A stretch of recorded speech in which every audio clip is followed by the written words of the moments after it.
Report day. How you doing?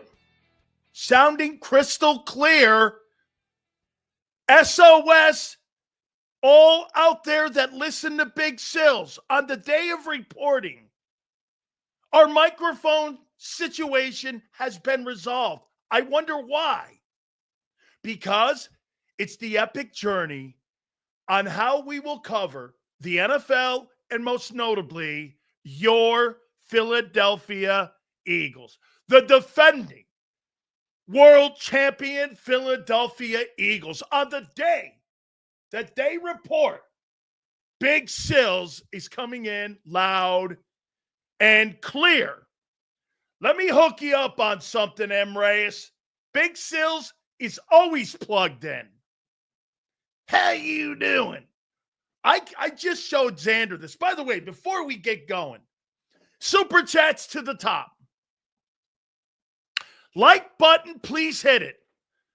Do me a favor. I've lined up some people for you over the next. By the way, confirmed guest. Today is Angelo Cataldi at 3:30. We will have Battle Royale, as always, on Wednesday. Then please do me a favor. Joy Taylor will join us on Thursday at 4:30. And if you can't control yourselves, I am not going to put on my special guest. Let me see. Hold on here. Next Thursday, I believe. Want to double check? Okay. So here, look who will be coming on Thursday. Let me see if I can get that in there just right for you. Does that say John Gruden? That does. That says John Gruden will be on the show Thursday. Behave yourselves just a little. Okay. Just a little. Nobody, and I mean nobody, gets the biggest names in sports on. What do you, hey, Flexin, what do you know about college football? I don't put college football on Philadelphia any longer. That ain't happening. You guys don't give a shit about college football. Dabo Sweeney's going on the Tampa show. You guys don't give a shit about college football. You guys are an NFL crowd, plain and simple. You don't give a shit. Oh, do you really want to hear the USF head football coach? I had him on the other day. Okay, you don't care about that. Sills, to last week about Couch Boys being named brands, I got another one. Long John Silver's.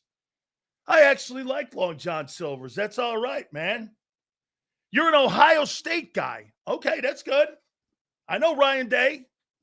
Dude, you and like 7,000 people don't give a shit about Ryan Day.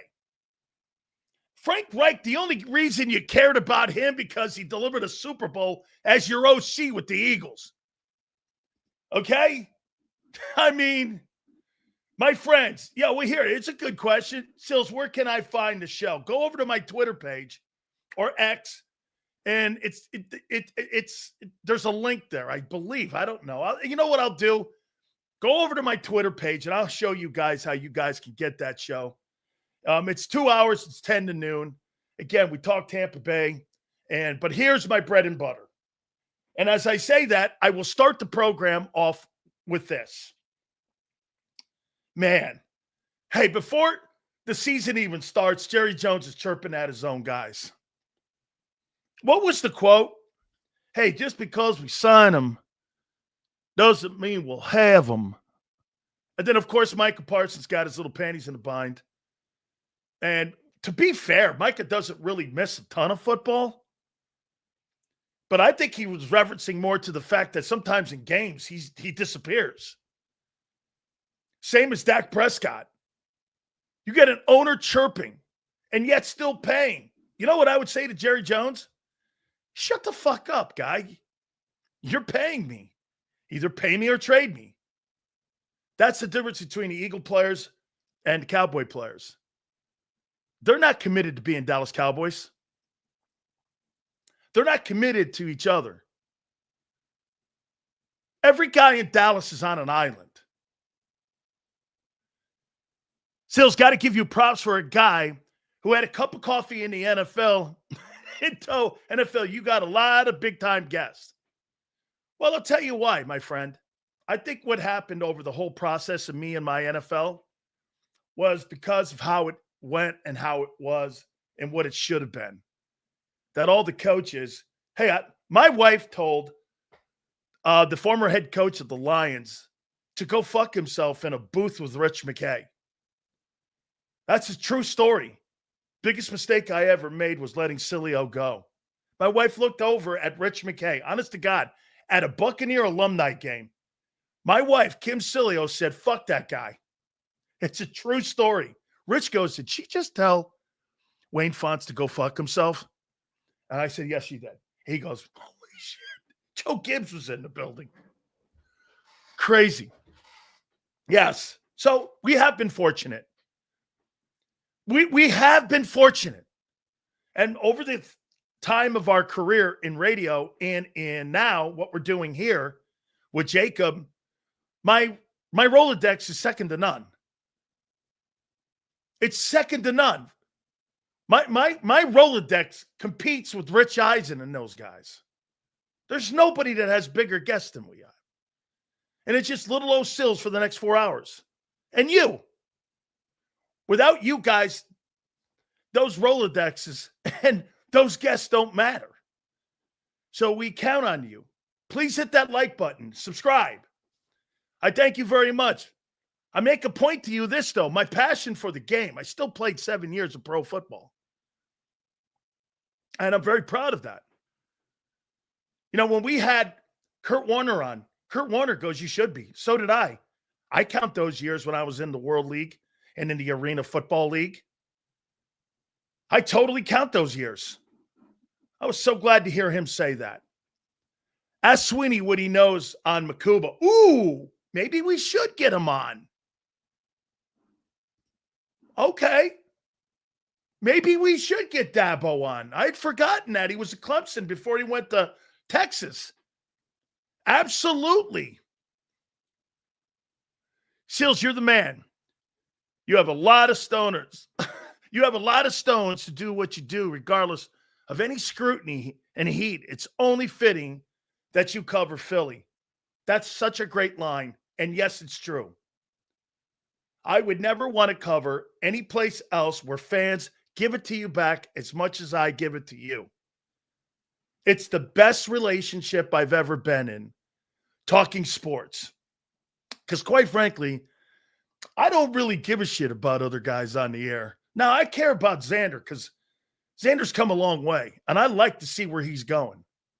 People that, like, I've been with that I care about those guys, like Joy and all those guys. I care about that. Everyone else, most of the people that are in Philly, I've never heard of. Honest to God, I've never heard of. Oh, by the way, I've heard of this guy. At 3:30, Angelo Cataldi. How you doing? Big Ange is on, man. I can't wait to get Big Ange on opening day. And you know what my first question is going to be? I text this to him. You ready? If Kevin Petullo is such a great coordinator, why did the Eagles pass him over twice? Well, he just wasn't ready. Now he is. Holy cow. Really? Now he is, Sills. He's ready. So you passed him over for a guy you fired. You had to go outside the building to find a guy to replace the guy you canned. And you had the guy in the building, and no one will answer the truth why you passed him over twice. Wasn't ready. Oh, now he is, though. All right. Big Sills and Michael Parsons, the interview. We never knew we needed. Could you imagine if you covered the Cowboys? Oh, my God, I'd be coming off the top rope every fucking day. It's a pathetic franchise to cover right now. Who would want to cover the Cowboys? Sorry, Mark Holmes. I mean it. You know what I would be? It would be like Groundhog Day. Every single day would be the same. Hey, what do you think we're going to do in the offseason? Hey, we beat the Eagles in what we did in the offseason. The Eagles did shit. We did so much more. Guys, stop talking. Too much talking. Here are the Cowboys. Watch this. This is the Cowboys. Here's the Eagles. The Eagles are a fist. The Cowboys are this. They just talk too much. They're chin waggers. They're fucking chin waggers. You know what? If I was the Eagle fans, and if I were Eagle fans right now, every time a Cowboy guy chirped, I'd go, dude, I'm not even going to respond to you, man, because you know why? We're the champ. You're a nobody. Your helmet is more popular than your play. Think of this. The Dallas Cowboys helmet, that helmet is more popular than their team. How is that possible? Okay? Absolutely. I think Jalen is a great topic of conversation. He's a polarizing guy. You guys think he's Prince Hertz and Jesus Christ himself? I think he's a really good player. No problem. He's a really good player on a great team. No shade in that. You can think what you want. Hey, I think chocolate ice cream sucks, but I like vanilla. What do you want? I mean, it's all good. I mean, come on now. Super Bowl MVP. So let me get it going here. Look at all this shit. Damn. We are primed and ready to roll. We got a litany of people coming up on the program over the next couple weeks. Holy shit, do we, man. Dude, I tell you this. I'm working on Sean McVay to come on the program. John Gruden gave me a cell phone. Actually, watch this. I'll show it to you. I'm working on Sean McVay. I don't believe I've had him on this program. But let me go here. Let me show you this. Let me go into my Rolodex here. And I'm working on McVay. I hope I put it in here. Sean Mc. I can't got the number listed. I've got McVay's number. John Gruden gave it to me. Okay? So we got a bunch of people lined up. Hit the like button, my friends. I appreciate you very much. By the way, screenshot the number. Yeah, okay. That's what I'll do. Hey, who do you think I am, Xander? Bro, I barely know how to log on. Xander sends me a link. Link, hit, go. I'm on. My fucking mic's been out a month. This guy wants me to You hear him, Xander? He wants me to screenshot it and do it while I'm talking. Are you crazy? You must be under the influence that I know what I'm doing here when it comes to technology. But on. You guys crazy? Hit the like button, guys. I appreciate you. All right. I want you to do me one favor. I want you to give me a word that describes the relationship between Nick Sirianni and Prince Hertz. One word. I got a word written down. Okay? King Hertz and his relationship with Nick Sirianni. Give me a word. Synergy. Perfect. Win. Tolerable. Okay? One word. Brotherly. What is this? Adoptable. Huh. Elite. Respect. Opposite. Okay? Adorable. I don't know. Again, RC3. Just when I thought you had your man card back, revoked. Here's another guy. Beautiful. the relationship between Nick and King Hertz is beautiful. I mean, dude, seriously, there's no chance you don't wear a thong. Unchained. Collaborative. I like that. Okay? Here's mine. Functional. Here's my word. The one word that I would say that describes the relationship between Nick Sirianni and King Hertz would be awkward. It's just an awkward relationship. It's really awkward. The hugs are awkward. The conversations are awkward. It works, but it's awkward. Hey, yeah, that's my guy, Nick Sirianni. That's my guy, Nick Sirianni. That's kind of my guy, Nick Sirianni. It works, but it's then again, Jalen's awkward. King Hertz and Nick Sirianni's relationship. By the way, Angelo at 3:30. Don't say that. Don't say that. No way. No way. That can't be true. No way. No way. No way. No way. I'm going to have to scream something down to you guys. So I want you. Hold on. Okay. I'm going to do something I never do. Cam. Ozzy died.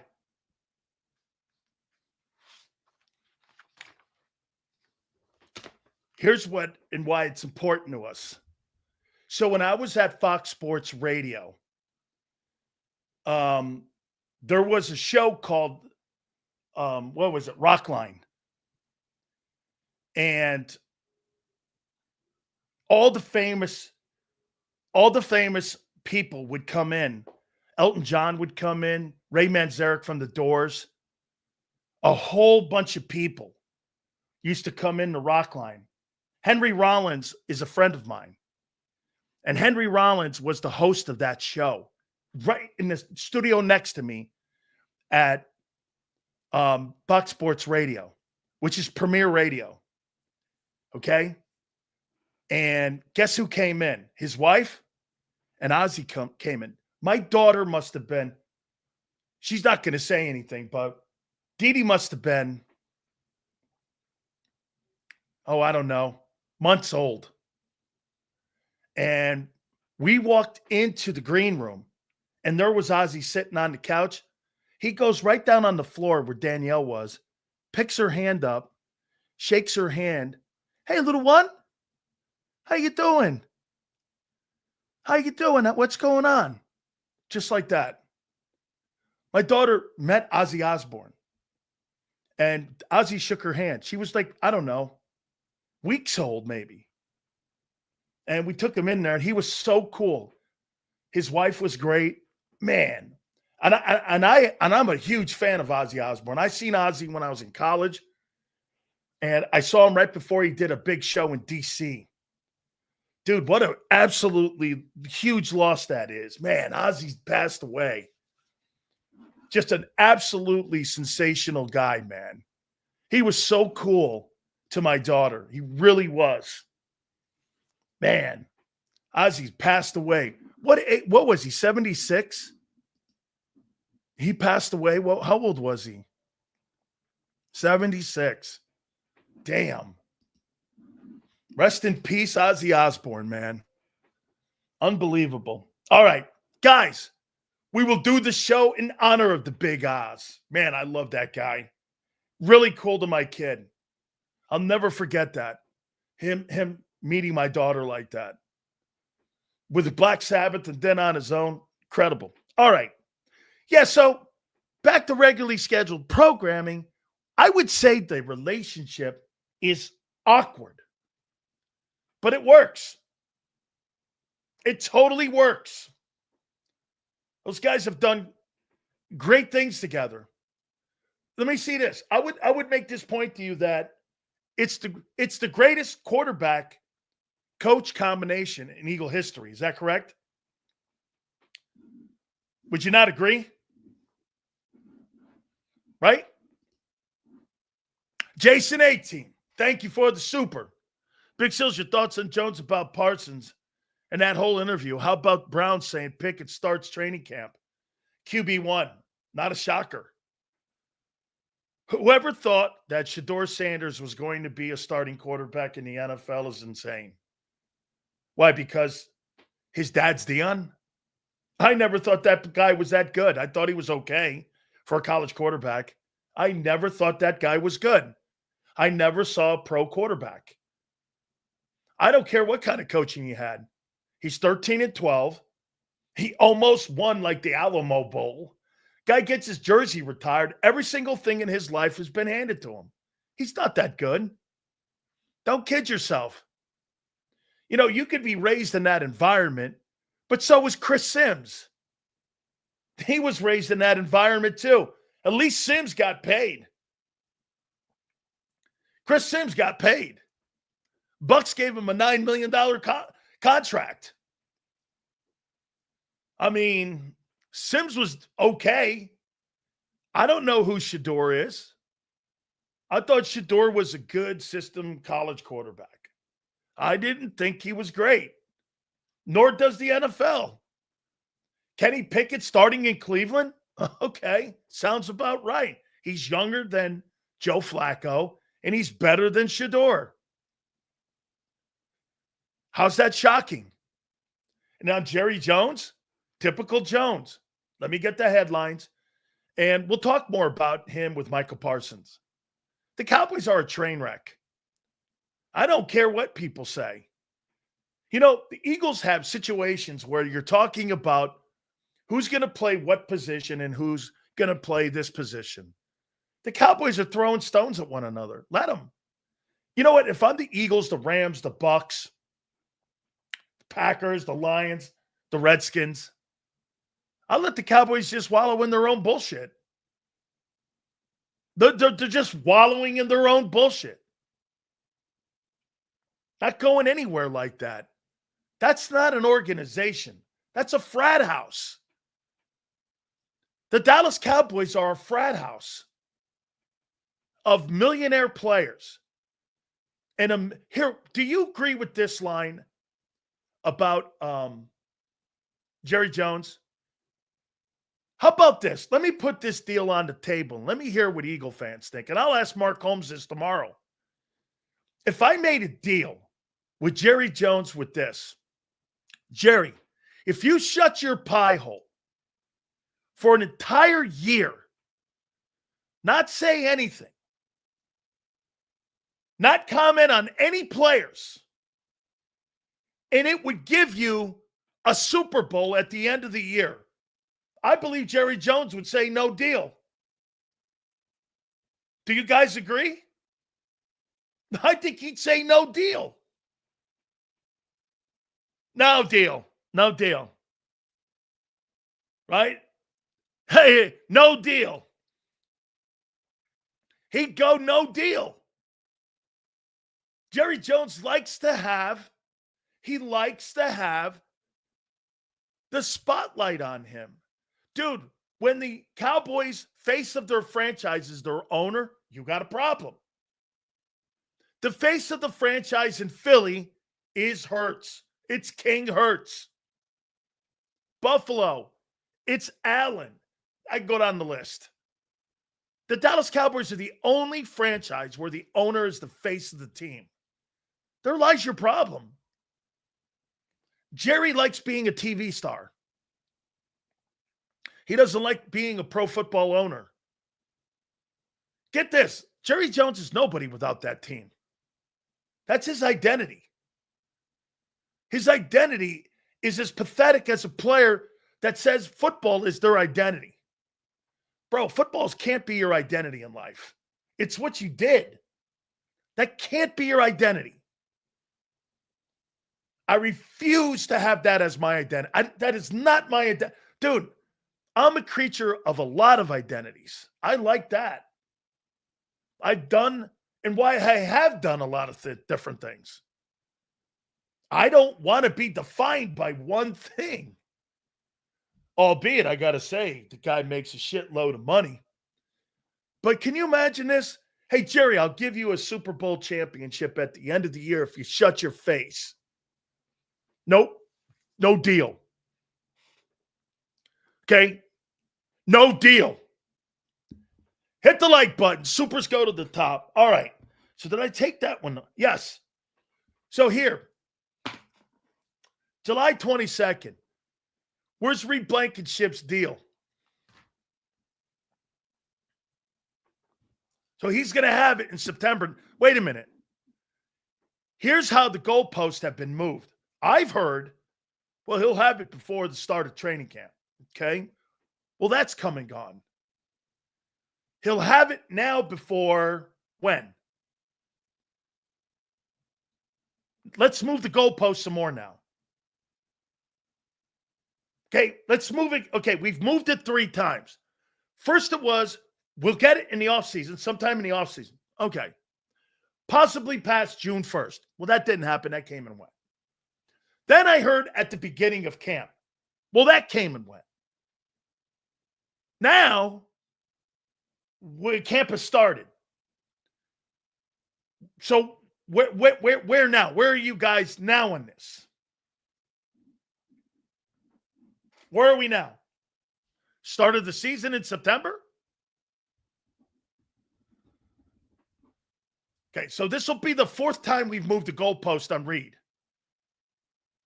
And where usually the Eagles are way ahead of this. Okay?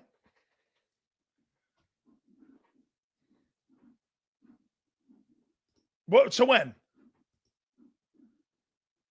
No. Reed Blankenship has a contract coming up. Okay? Hey, Sills, is it fair to say that Hurts is better than Eli? Off topic, just curious for a friend. Eli Manning is by far a better quarterback in the pocket than Hurts will ever be. Jalen is more consistent, and I do believe that Jalen, I think Tom Coughlin was a great coach. I think the advantage went to Tom Coughlin. Tom Coughlin's won 2 Super Bowls. Okay? Built 2 franchises. The Giants have not been the same since he left. And Hurts will throw for half of the yards that and Eli's got 2 Super Bowl MVPs. I will say Hurts has been more consistent as a player based on his style of play. Eli is kind of a guy that's got to rely on the talent around him as well. If it's not good, you see the result in the back end of his career. Eli didn't need to run to win 2 Super Bowls. He won the Super Bowls with his arm and a great defense. Okay? These billionaire owners giving out these contracts is still like them to give 100 bills with the F with this guy and players going and get over. I'm not sure what that is. Sorry, guys. Jalen has more tools than Eli. That's not true. He's more versatile than Eli. That don't mean he has more tools. Eli's a better reader of defenses. Eli has a better arm. Eli is more of a target passer. Eli Manning is just better in the pocket. Hurts is more versatile. I guess you could say he has more options on being able to win a ball game. You're right. That makes it harder for Eli to win. You're basically conferring with me. Eli has less to work with and he's won more. Okay? You're right. Eli has less. And he's won 2 Super Bowls. Still a lot to be written on Hurts' career yet. Okay? Still a lot to be done.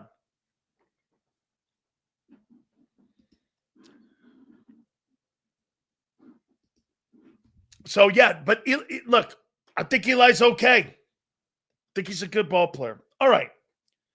So here, let's go here. So Blankenship's contract. Seals, when did it become a handicap for a quarterback to have a squad around him? Guys like Manning, Aikman, Warner, even Mayfield. I don't hear the criticism. I'm not giving you criticism. I give you criticism for holding that against Allen and Burrow by calling those guys trash when they don't have those rosters. You're not using the same metric. It's not.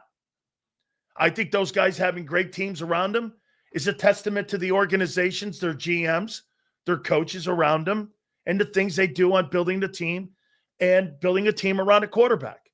Those guys deliver. But then to turn around and say these other guys suck because, like even Dak, Jerry Jones hasn't done enough for Dak Prescott. A quarterback like Dak moving into his 10th year, you need more around him. That's what Brady saw later in his career when he went to Tampa. Brady never had the talent he had in Tampa that he had in New England. But he knew as he got older, he needed more talent around him. That's why he went to Tampa Bay. Plain and simple. You had Godwin, Gronk, and Evans, and a great old line. He knew he needed that. Nothing wrong there. But when you sit and look at other organizations not building the same way those organizations did for quarterbacks that have won, you're being hypocritical towards the other guy. Hurts has all those great players. Great for Jalen. That's wonderful that the organization has stepped up and done the right shit. I've said it numerous times. Not every organization wants to win a Super Bowl. You know why? They don't want to spend. They don't want to spend money. And here, you see this right here? Do you know why Dak Prescott never really won in Dallas, even with great talent? He's never had great coaching around him. Or coaches that will have the ability to make the call on what to do. Jerry Jones coaches the football team from the owner's box. Plain and simple. Okay? War Pigs was amazing. Dude, Ozzy's one of the greatest singers in the history of rock and roll. Make no doubt about it. And make no mistake about it. Absolutely. Kellen Moore did a lot for him. Remember, Kellen Moore didn't run the ball in Dallas. Dak was a passing quarterback. And for the record, Kellen Moore didn't do shit for Jalen Hurts in Philadelphia. He did nothing. As a matter of fact, the passing offense got worse. They were 18th at least the year before. They went to 30th the year later. They were worse. He didn't improve his passing game. Well, that's because, I know, they took the ball out of his hands. Because the coordinator had been fired twice. Dallas and L.A. Remember, Kellen Moore didn't come into Philadelphia on a high note. He had been fired twice. And you make it sound like that guy was coming in as one of the top coordinators. And by the way, that's another thing on Petula. They hired a dude that was fired twice instead of elevating Kevin Petula. You're not going to sell me on he's ready. We won't know that until September 4th, if he's ready, and then the first 4 games of the year. We won't know that. You cannot sit here on July 22nd, nor can I, and say Kevin Petula is going to be a great coordinator. That is so far from the truth when you passed him over twice. Okay? It's not excuse. Dude, what fucking excuses are you making? There's not excuses. This dickhead thinks that somebody on the Jets should be held accountable. That if he's a good quarterback, he goes to New York and it's a fucking shitty roster, that's the quarterback's fault. Hey, bend my friend over. You're a fucking idiot. Okay? You're a fucking idiot.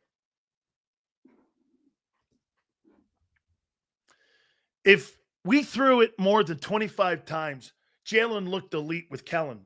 Bro, that offense did not look elite outside of the running game a year ago.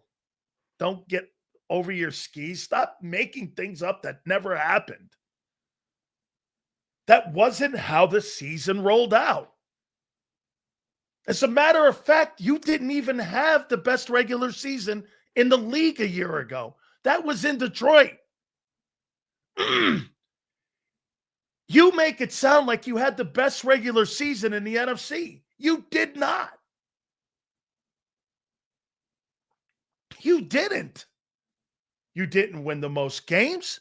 You didn't have home field advantage. You make it sound, like I said, like you guys had the best postseason. No doubt. You didn't have the best regular season. Where? That was in Detroit. Okay? I just said that, douchebag. North is trash. So the North had 3 teams with 10 wins. 2 teams with north of 14 wins. The East had the Giants and the shitty Cowboys. Sure, Abe. Sure, Abe. Anything to make your guys sound good. Total lie. Are you under the impression the East was better? Really? Hey, are you under the Hey, how many people in here would say the NFC East was better than the NFC North last year? How many people would say that? How many people would say that?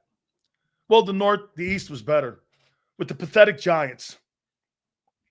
Okay. So, just to double check, give me a date or a round. When do you think Reed Blankenship's deal will get done? What do you guys think? September 3rd?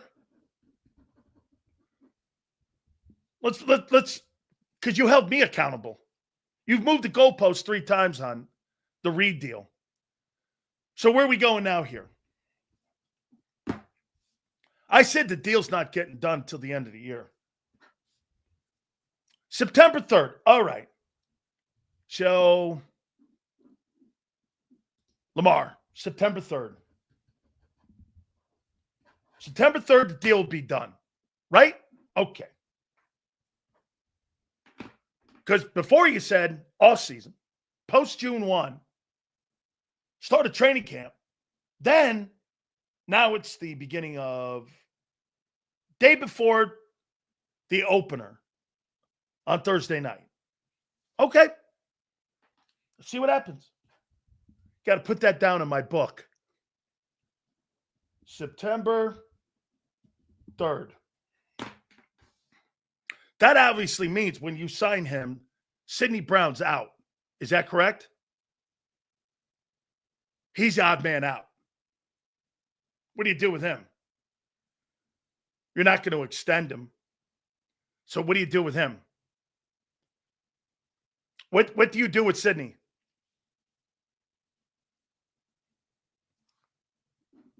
So is this the last year of Sidney Brown being on the team? Or do you trade him before the start of the season? Because Sidney means he's out and Makuba will be. So the 3rd round pick's going to be the swing safety? Okay, so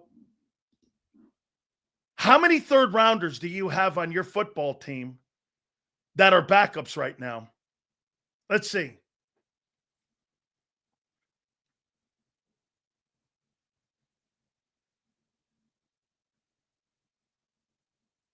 How many 3rd round picks do you have as backups on your team right now? Just keeping score here. Do you have any? Do you have any 2nd round picks that are backup players? Do you? Do you have any 2nd or 3rd rounders that are backup players on your team? Steen. So Steen's not going to win the job. A free agent's going to win the job. So Steen and Brown will be bust then, correct? Okay. The guy hasn't played it down yet.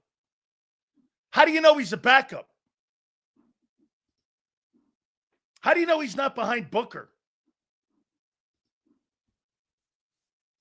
He hasn't even taken the field yet. So guys you drafted, before they've even stepped on the field, for the record, I think Ty Robinson's going to beat Moro Ajomo out.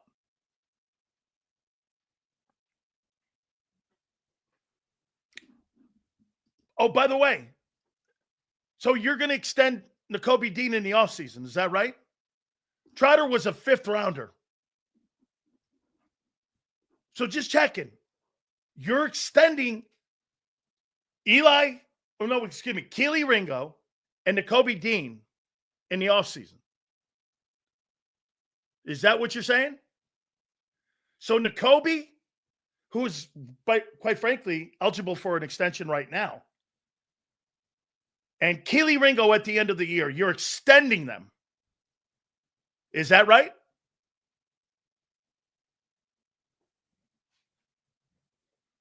Are you extending those two? Are you? Yes or no? At the end of this season, are you extending Keely Ringo and Nakobe Dean? Yes or no? Joe says no. Okay. Fabulous day today. So much. So wait a minute. According to RC3, Reed, Nolan Smith, Nakobe, Keely, who else? So 1, 2, 3, 4 players. Reed's at 15. Say 10 sacks. There's $25 million. Nakobe, what are you paying him? You just gave the guy next to him $17 million. 15, 12, 12.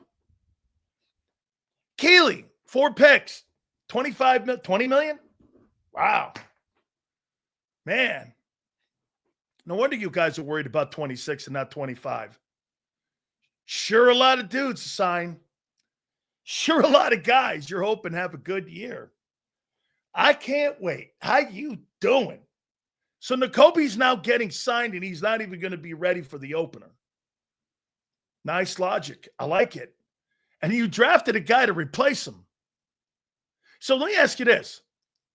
You drafted a guy in Jahad Campbell to replace Nakobe Dean, and you drafted a guy in Makuba because you're not sold on Sidney Brown. Is that right? Yes or no? Is that right? I'm just trying to put the pieces in here, and I'm asking you. Hey, you guys could go ahead and play GM. I'm asking the question. So what happens to Dean and Brown? You drafted a safety, and you drafted an off linebacker. Vic says he's going to play off ball. Someone's got to go. In the scheme he plays, there's only 2 LBs in the middle. Oh, right? So that means you're extending a backup in the offseason to Kobe? What are you paying him?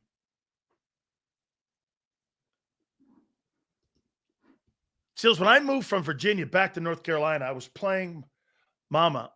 Coming home for almost 2 hours. There you go, Kyle. How you doing? Dean's out. Okay. Let's see here. Someone with brains. Dean and Brown will most likely be gone. Possibly Reed. I don't know about Reed. Does Reed give you a hometown discount? That guy's not a top safety. Reed Blankenship is not a top safety. He is not. He's a good ball player. Don't get me wrong. Are you going to play a good ball player exceptional money? That's not Howie's MO. Besides Parsons camp, beside preseason camp, my bad, will show us if Makuba's good. Maybe even though I would say this too, maybe even in the organized team activities that you have scheduled with some of these teams too, I would put that in there. Okay. Hey, Rico, when you didn't have a quality safety playing next to Reed, what happened in 23? How'd he look? Good or bad? I thought he looked pathetic.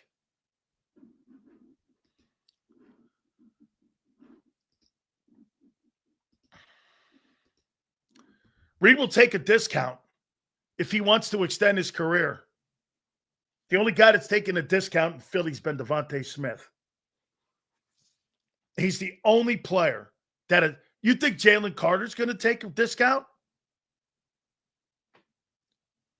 Okay? Carter is our only priority.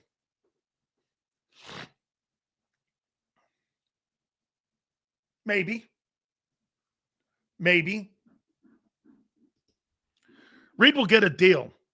He's the vet in the secondary now. I think he's the most replaceable guy in the secondary. Hey, leadership-wise, is the reason I think he's there. Skill set-wise, I think he's replaceable. If Josh Sweat and Milton Williams are replaceable, Reed Blankenship is fucking... If Gardner Johnson and Darius Slay and Milton Williams and Josh Sweat are replaceable, that dude's replaceable too. Holy shit, you guys are making that guy sound like Brian Dawkins. My God. Relax. I might want to slow up a bit on that. Holy cow. Hey, Milton Williams, Josh Sweat, Darius Slay, CJ Gardner, those guys are replaceable. But Reed, no fucking way. Okay, sure. All right. Yeah. Tell yourselves that. Oh, my God. Hey, the hits keep coming. I got to write that one down. Hold on for a second. This is what they're saying today. Josh Sweat. Hold on. I got to get this down because I got a book going too now. Josh Sweat, Milton Williams, Darius Slay, Gardner Johnson are all replaceable, but Reed Blankenship is not. Wait a minute. I got to put a date on this one. July 22nd. Okay. And he's worth 15. Hey, okay. Yeah. And wait, here's the other one. Dean and Keely Ringo are being extended. This is a power-packed day. I can't wait till Angelo comes on at 3:30. Oh, man. Dude, I could sign Justin Simmons for $8 million and have a cheaper deal and a better ball player. And do it for 1 year. And he played with Vic. You think, wait a minute, you probably, let me get this one. You probably think Reed's better than Justin Simmons. Right? I'm probably sure you think. Let's just say he is. And Justin is still a great player. You get him at $8 million. You don't have to sign him to a 3-year, $50 million deal. You move off him and you find someone else in the room to put back there. But you want to pay $50 million when knowing that you got all these other guys you have to deal with. Smart. I mean, crude. Crude. We got training camp tomorrow, and you're all here talking about contract, not plays, not matchups, not conditioning, contracts. Whatever, guy. Thanks for your 11 months, Prince. Prince, one day there's going to be a show called The Prince Show. Till that day, this is the fucking Big Sill Show. I got you covered, Junior. Been doing it quite a bit. All good, kid. Sit back and keep fanning away. Take your little ring and fucking push the button and watch the wings pop out. There you go. You hang in there, kid. No, I just said, no. I've already gone through 3 topics, douchebag. I asked you where Reed's contract was. You moved the sticks on me 4 times already. That's all I'm asking. Where's Reed's contract? You told me it was coming. Simple. Where is it? Prince, I'll leave it up to you, brother. When do you think it's coming? I'm just curious because he's one of the most important players. Sensitive? Bro, the only thing I get sensitive on is someone talks shit on my daughter. This, highly unlikely. Sports talk doesn't make me sensitive. I don't care what you think. I like doing this. And if it made me sensitive, I wouldn't do it. You're out of your mind. You have a higher importance of yourself than you do. It's sports talk. Hello? Sports talk.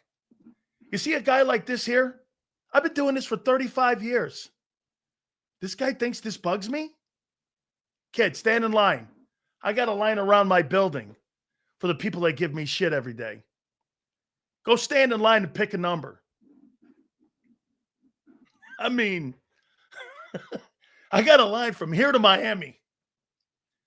It go right down 95 and all the way up to Boston. Across the country all the way to Los Angeles. Got people around the corners, man. Stand in line, Junior. Give me 5 secondary. Give me 5 secondaries over the Eagles in the NFC. How do you know what you have? You have 2 dudes who have never started. I don't know how good you are. How could you say that? I could name 5, any 5, and say they could be better. How do you know that? You have 2 dudes who will start for you that have never, and one of them might be a college guy.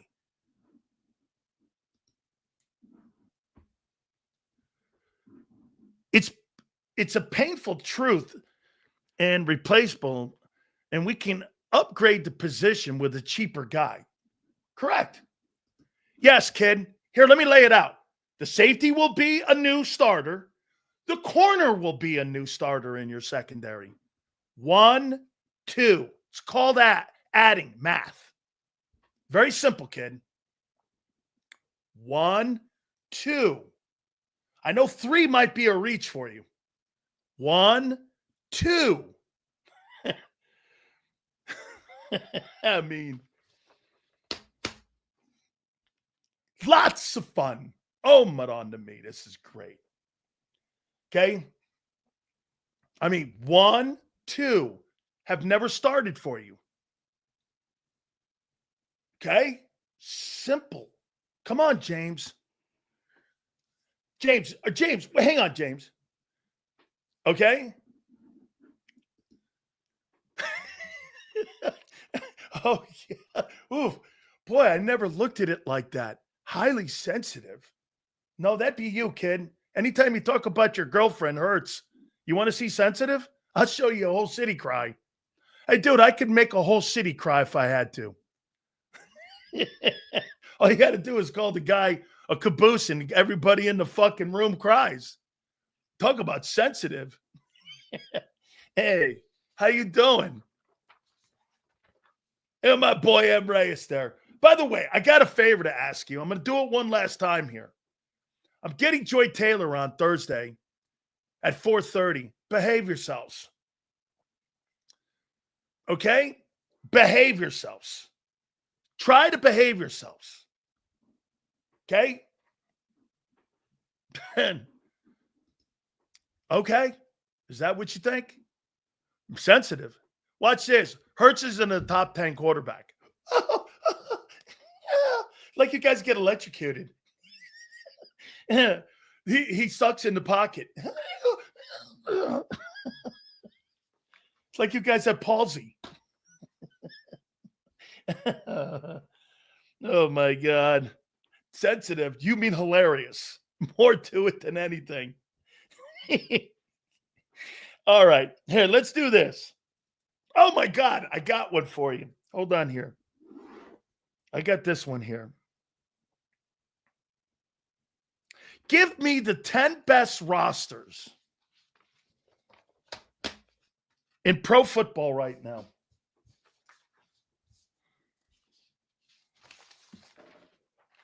The 10 best rosters in pro football. 10 best.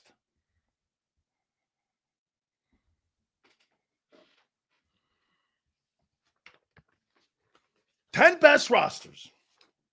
Here, I got them.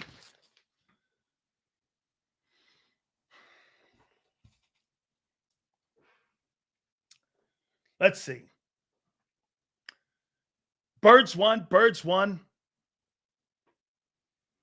Let's see here. Give me a list. Eagles, Ravens, Rams, RC3. Denver at 9.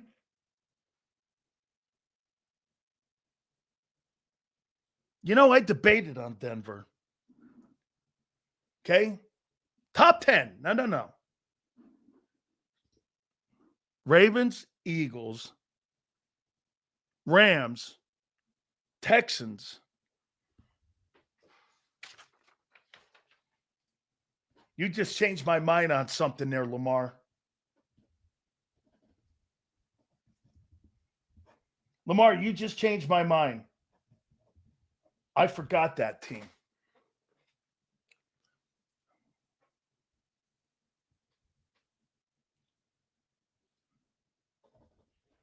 Okay, here's my 10. Here's my 10 best rosters in the NFL right now. Okay? Seals 23 wasn't a meltdown. It was a dumpster fire. Yeah. Shitty play, shitty coaching. Here's my 10. I got the Vikings at 10. I've got the Texans at 9. I got the 49ers at 8. I've got the Rams at 7. I've got the Redskins at 6. I've got the Bills at 5. I got the Broncos at 4. I got the Lions at 3. I've got the Eagles at 2. And I've got the Ravens at 1. So here's my top rosters. Ravens, Eagles, Lions, Broncos, Bills, Redskins, Rams, 49ers, Texans, and Vikings. Those are my top. By the way, I would say this. The only reason that I would slip down the Eagles a tad, now, by the way, there's no doubt the Eagles' offense is superior to the Ravens' offense. Receivers alone, the tight ends are compatible. The running backs are compatible. The quarterbacks are compatible. The O-line's the difference. But Baltimore's got a better defense. It's just a better defensive football team. Okay? There's just a better defensive football team. And their secondary, in my opinion, is the best in football. Now, again, you're looking at it as a roster sitting here on July 22nd. The same thing you're doing with your defense on paper is what I'm doing on paper. Until you play, we won't know. The only thing you guys have is names on a piece of paper. You don't have actual context of playing with that team as a unit yet. Those are facts. The defensive football team for the Eagles have 5 new starters come September 4th. Plain and simple. Okay? No way of adding it up any other way. Okay? Today is paper talk. This looks good on paper. This looks good on paper. This looks good here. Until you play the games, including me, it's just an opinion. So that's where we are today. Okay? Hey, I would put this out there and say this to you. Your biggest advantage. What do you think your biggest advantage is that you have over every team in the league? What do you think that would be for the Eagles? What would be your biggest advantage? What would be that biggest advantage? Top of the hour. Guys, thank you. Please hit the like button here. Okay. I'm going to narrow it down. Let me go here. By the way, Angelo Cataldi will be at the bottom of the hour. Let's see here. What did I see? Did I say someone say the trenches? Queasy, is that you? Okay, O-line. I'm going to narrow it down more. Okay, Senor, O-line. I think it's Malata and Lane. I think that is your biggest advantage. It's Malata and Lane. Those two tackles are the best. Hey, no one really puts this into context. Do you think that Lane Johnson and Malata are a better combination of players for a position than any other position duo in the league? Quarterback, running back, wide receivers, ends, safeties, corners.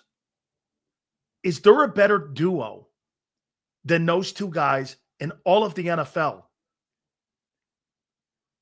Like, do you think really that Jamar Chase and T. Higgins are better than Malata and Lane as a duo? Boy, I don't. I don't even think A.J. Brown and Devontae Smith are better than those two. Shit, with the rankings that John McMullen had, look at where Malata and Lane were ranked. You have the best duo in football. It's not Hurts and Barkley. It's Malata and Lane. That guy was the highest graded NFL football player a year ago in the NFL was Malata. Lane is considered the top 2 offensive tackles in the game. And let's be fair about this. You put Barkley back on that shitty Giants O-line, he's shitty Barkley in New York. Barkley's career path was changed because of Lane and Malata. If I put Barkley, let me tell you, if I put Lane and Malata in New York would make the playoffs. New York would make the playoffs. If I put fucking Lane and Malata in Carolina would make the divisional rounds. If I put Lane and if I put Malata in Kansas City, Mahomes would win 4 Super Bowls. More than the ones he has already. Again, not a fantasy take when reality is they are on the fucking team, idiot.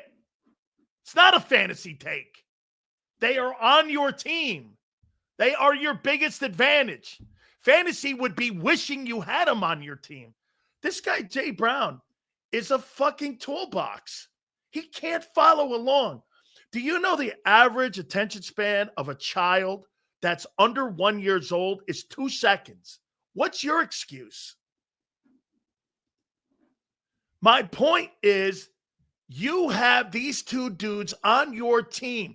They are the best tandem of any tandem that you have in the league. I don't care what that is. Receivers, edge rushers, corners, safety. Okay? Tremendous. Okay? Tremendous. That's your biggest advantage in what you have. Absolutely amazing. that you have that group. You could put those two guys, okay?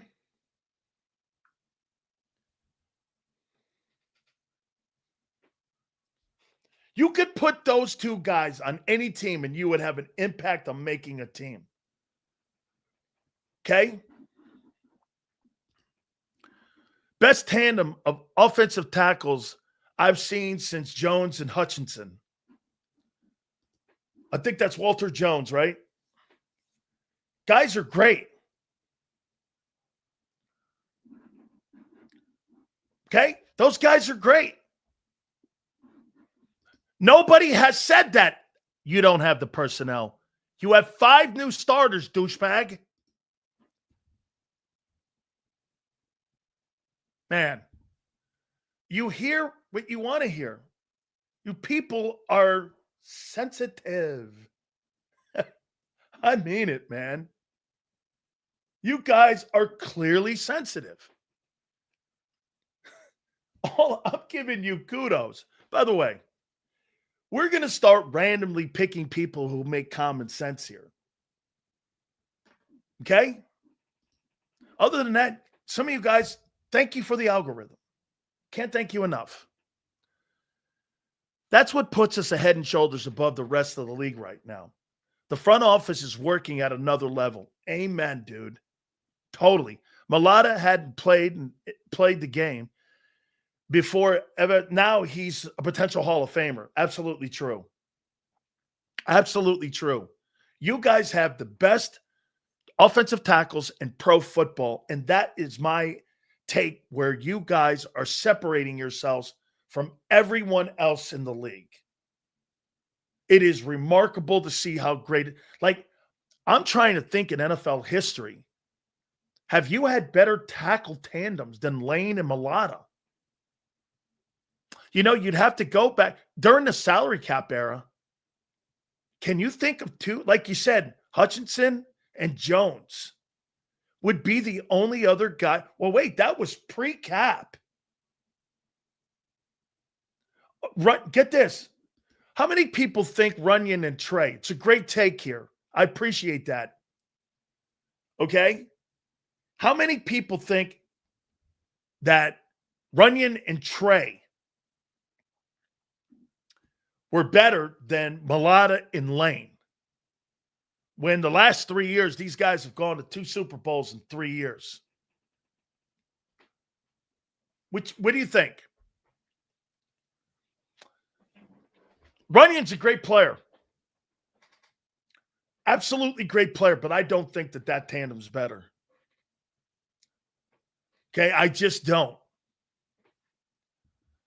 I mean, I'm with you. I don't think it's close.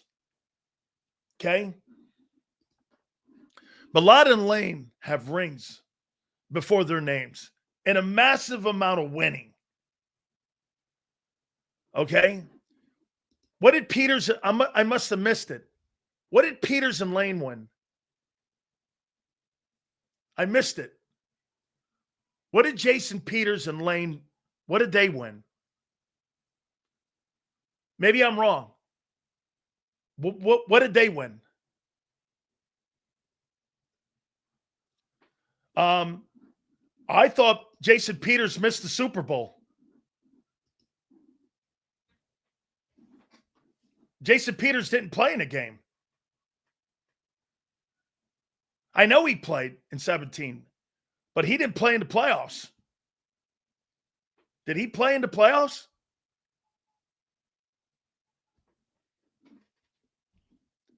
These guys are more accomplished, though. They've been to 2 Super Bowls and won one.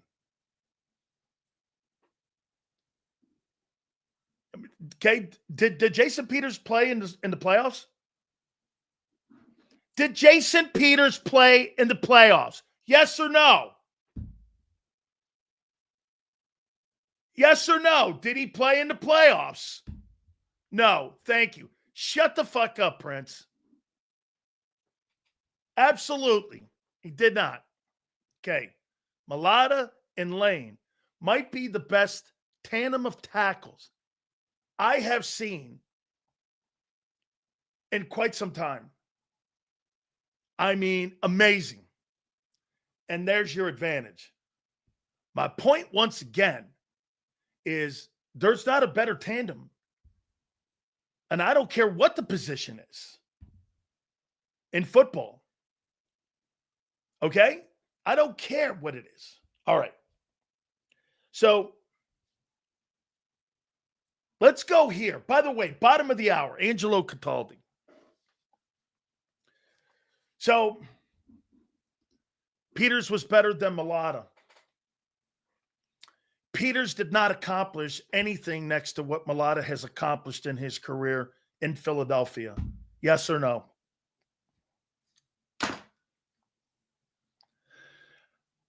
What tandem has accomplished more?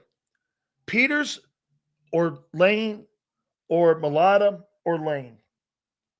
I'm going to leave that there. I'm moving on. So, new topic. Guys, do me a favor. Please hit the like button here. So let's put this out. Let's go here.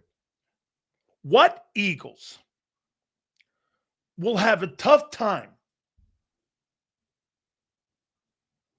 Bro, I was trying to give you kudos. You don't even want to hear it. I said you had the best tackle tandem, and that's your biggest advantage. And now you're fucking crying over that. You talk about sensitive. Jesus, criminy. There's like 7 guys in here that really need some Similac. I mean, that's not what I asked you. I didn't ask you who was a better tackle. I asked you who a better tandem was. Jesus, criminy, man. Got to be kidding me. All right. What Eagles will have a tough time? Here, let me put this. What Eagle players will have a tough time replicating what they did in 2024 and their performance? So here, they even self-retired Peters 71. Fantastic. Congratulations. Will it be Bond? Cooper? Q? Barkley?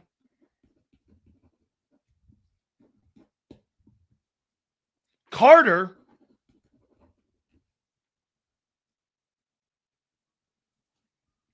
Bond, Cooper, Q, Barkley, Carter, Nolan.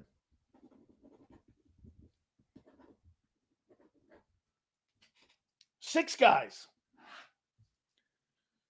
who will have a tough time replicating what they did in 2024 with their performance. Sills, how do we not know Roseman's hedged his bets by drafting Campbell and Mundan in case Bond was a one-year wonder? You could make the argument that he drafted Jahad Campbell to replace either Dean or Bond. I mean, someone's got to go. He's a first-round pick. Like some of you in here think that you draft a third-rounder and they're going to be perennial backups for you. Well, when those contracts are up, those guys are out because of where they were drafted. They're not going to stick around and take a fucking lower pay and not have and look for another opportunity somewhere else.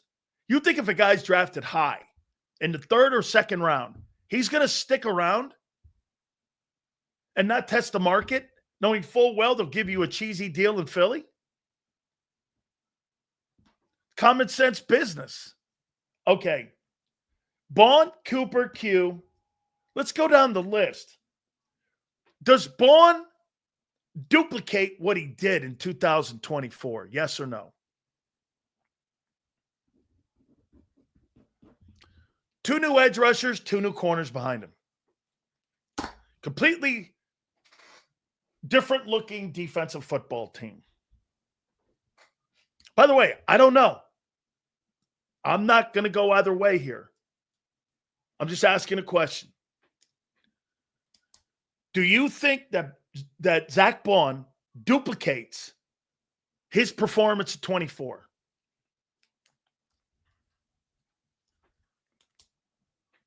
Okay?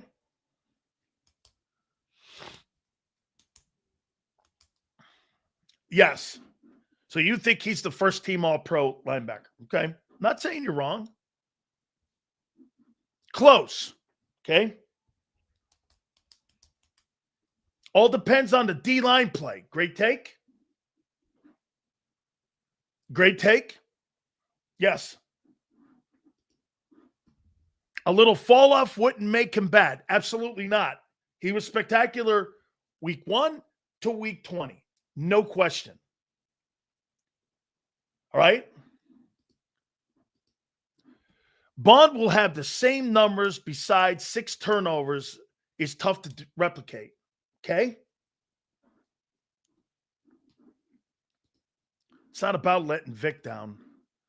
Do you think that Dude, Vic can line you up, show you the yellow brick road, but you've got to walk down that yourself. Okay? You'll take the over, even though he's never had back-to-back seasons. That doesn't mean he won't. That does not mean that. Hey, I'm glad to see some of you in here are doing this, because a lot of things have to go right for that guy to duplicate what he did a year ago. I mean, that guy had a career year.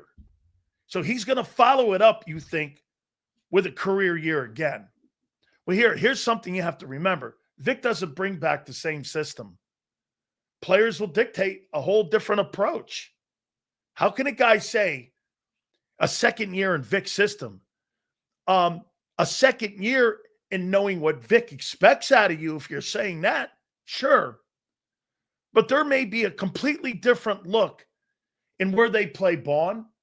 They're experimenting with rushing him now. Now, I'm not here. I think he will. Oh, you think he will be close? I thought you said, I don't think it will be close. I'm going to say this. I think it's going to be close. I think Bond's going to be close. See what Prince says. Prince will record 6 interceptions, cause 10 fumbles, and achieve 6 sacks, all in the first half of the season.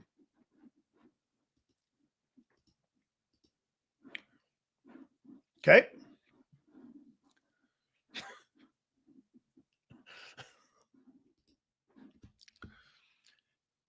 You have to problem solve as a coordinator. Could look a little different depending on the player's strengths. Completely true. Okay? Completely true. We're boys, dude. Remember that. It's an argument at a bar. Sills is a casual. It's casual what? I'm not a fan of any team, guy. How many times do I fucking tell you that? I don't root for teams. I root for players. I mean, where in the world did you get I root for you? Bond's first day on the scene in Brazil was Green Bay was well, that's not true, but well, you know what? I think he had 17 tackles. I think we were all amazed. You know, you're right. That was for first time stepping on the stage, how he grand slammed it. You're right. That you're not wrong, Roland. He was exceptional in that Green Bay game. I think there was something like 17 tackles that he had in that ball game. He was. Sills roots for Josh Allen. That's about it. I don't root for Josh Allen. I don't root for Josh Allen to do well or bad. I go on what the player does. I don't hope somebody plays great.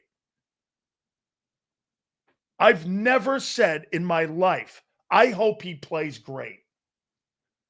I only go off what the player has done and what he potential could be for the player's skill set. I've never gone, I hope that guy has a fucking great. Hope is not a strategy. I hope this plans out. I hope this sounds good. I have optimism on this. That's not how I do my show. Never have, never will.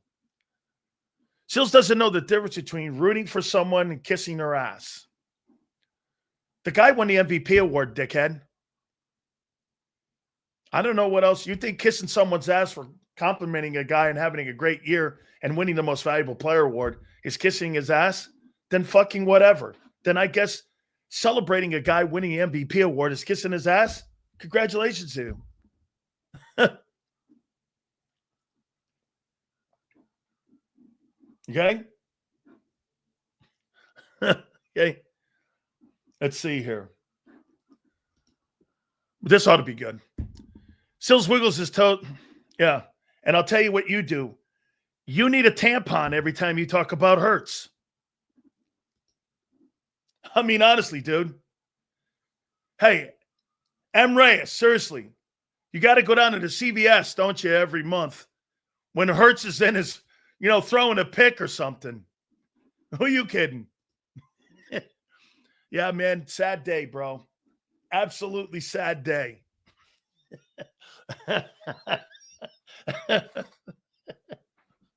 Hey, yeah. Right?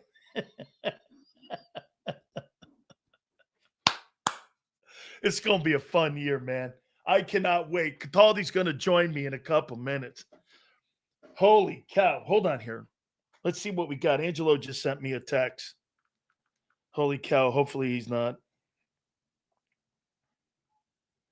Hey, Xander, could you send Angelo the text, please, or the link, please? Thank you. I appreciate it, brother. If you could send him the link. Yeah, hey. Oh, okay. Thank God.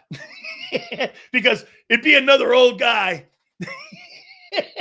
with hey, Sills, is it strange that I feel this team will dominate the league this season? No, it's not strange. We took off last season and won the Super Bowl besides. Yes. No, Prince. It's not, dude. It is not. Hold on here. I got to get this before Angelo comes up here. Hold on here. I got to get this. I got to get the Bible. I got to get the Bible here. So let me. Good. So hold on here. So I read his blog. Okay. Okay. So here it is right here. By the way, the book did exceptionally well. Glad to hear that. And I'm learning. Oh, wait, it's his. Okay, he had it. All right, so he's going to join us here to go. Dude, I know, man. Mikey, terrible, right? Terrible. My daughter met Ozzy Osbourne, which is crazy. Crazy train, right? Let's see here. Hey, dude, all good, man. So we're gonna talk to Angelo here in a second here and get his take on this because I've got 3 questions to ask him. And by the way, if you go over to his blog, Angelo did something that I was kind of glad to see. He put out there reasons that he thinks potentially that the Philadelphia Eagles, okay, will not repeat. Now, I did that yesterday, and I did that the day before, but I also think that you guys have the ability to repeat because, again, you guys do bring up something that's very true. A year ago, you had a ton of questions going in to the regular season on the defense. You guys totally had all these questions too. So what you've done is you've now gone back and you now are saying, and you're putting all of your faith that Vic is going to figure it out again for a second year in a row. Why wouldn't you think that? He's one of the top coordinators in the NFL, and I'm with you on it. I think the guy is one of the top coordinators. The guy's been one of the top coaches the last 40 years. Make no mistake about it. Okay? Absolutely true. And today, when they're getting their playbooks, today you get your playbooks. Today you have staff meetings. Then you break down individually as a unit defensively. Then you're going to go with your D-line coach, your linebacker coach, your secondary coach, your edge rushers. Then you're going to start preparing for the upcoming camp. First 2 weeks of camp, you're going to work on installments. And you've done pretty much all of that when it came to installments. You've done that when you were in your mini camps. Xander, nothing's coming through for Angelo. He says with the emails. Okay. He needs to send a link to other email address. Okay, here, let me see this here. Let me copy this. And let me send this to Xander here. Sorry, guys, hang on here for a second. So let me go down here and see if that's it there. Okay, let's see if that's it. Okay. We should send it here. We will resend. Now, sorry to produce on the fly here. I don't know what's I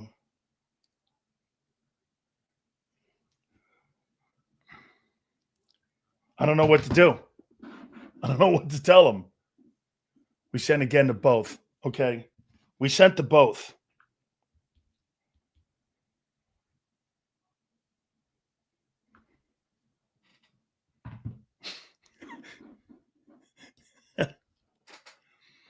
Okay. Angelo is a legit Eagles fan. He's been over 45 fan, which means that he has tons of scars and just can't help being pessimistic. Okay? That could be covering the team for as many years as he has.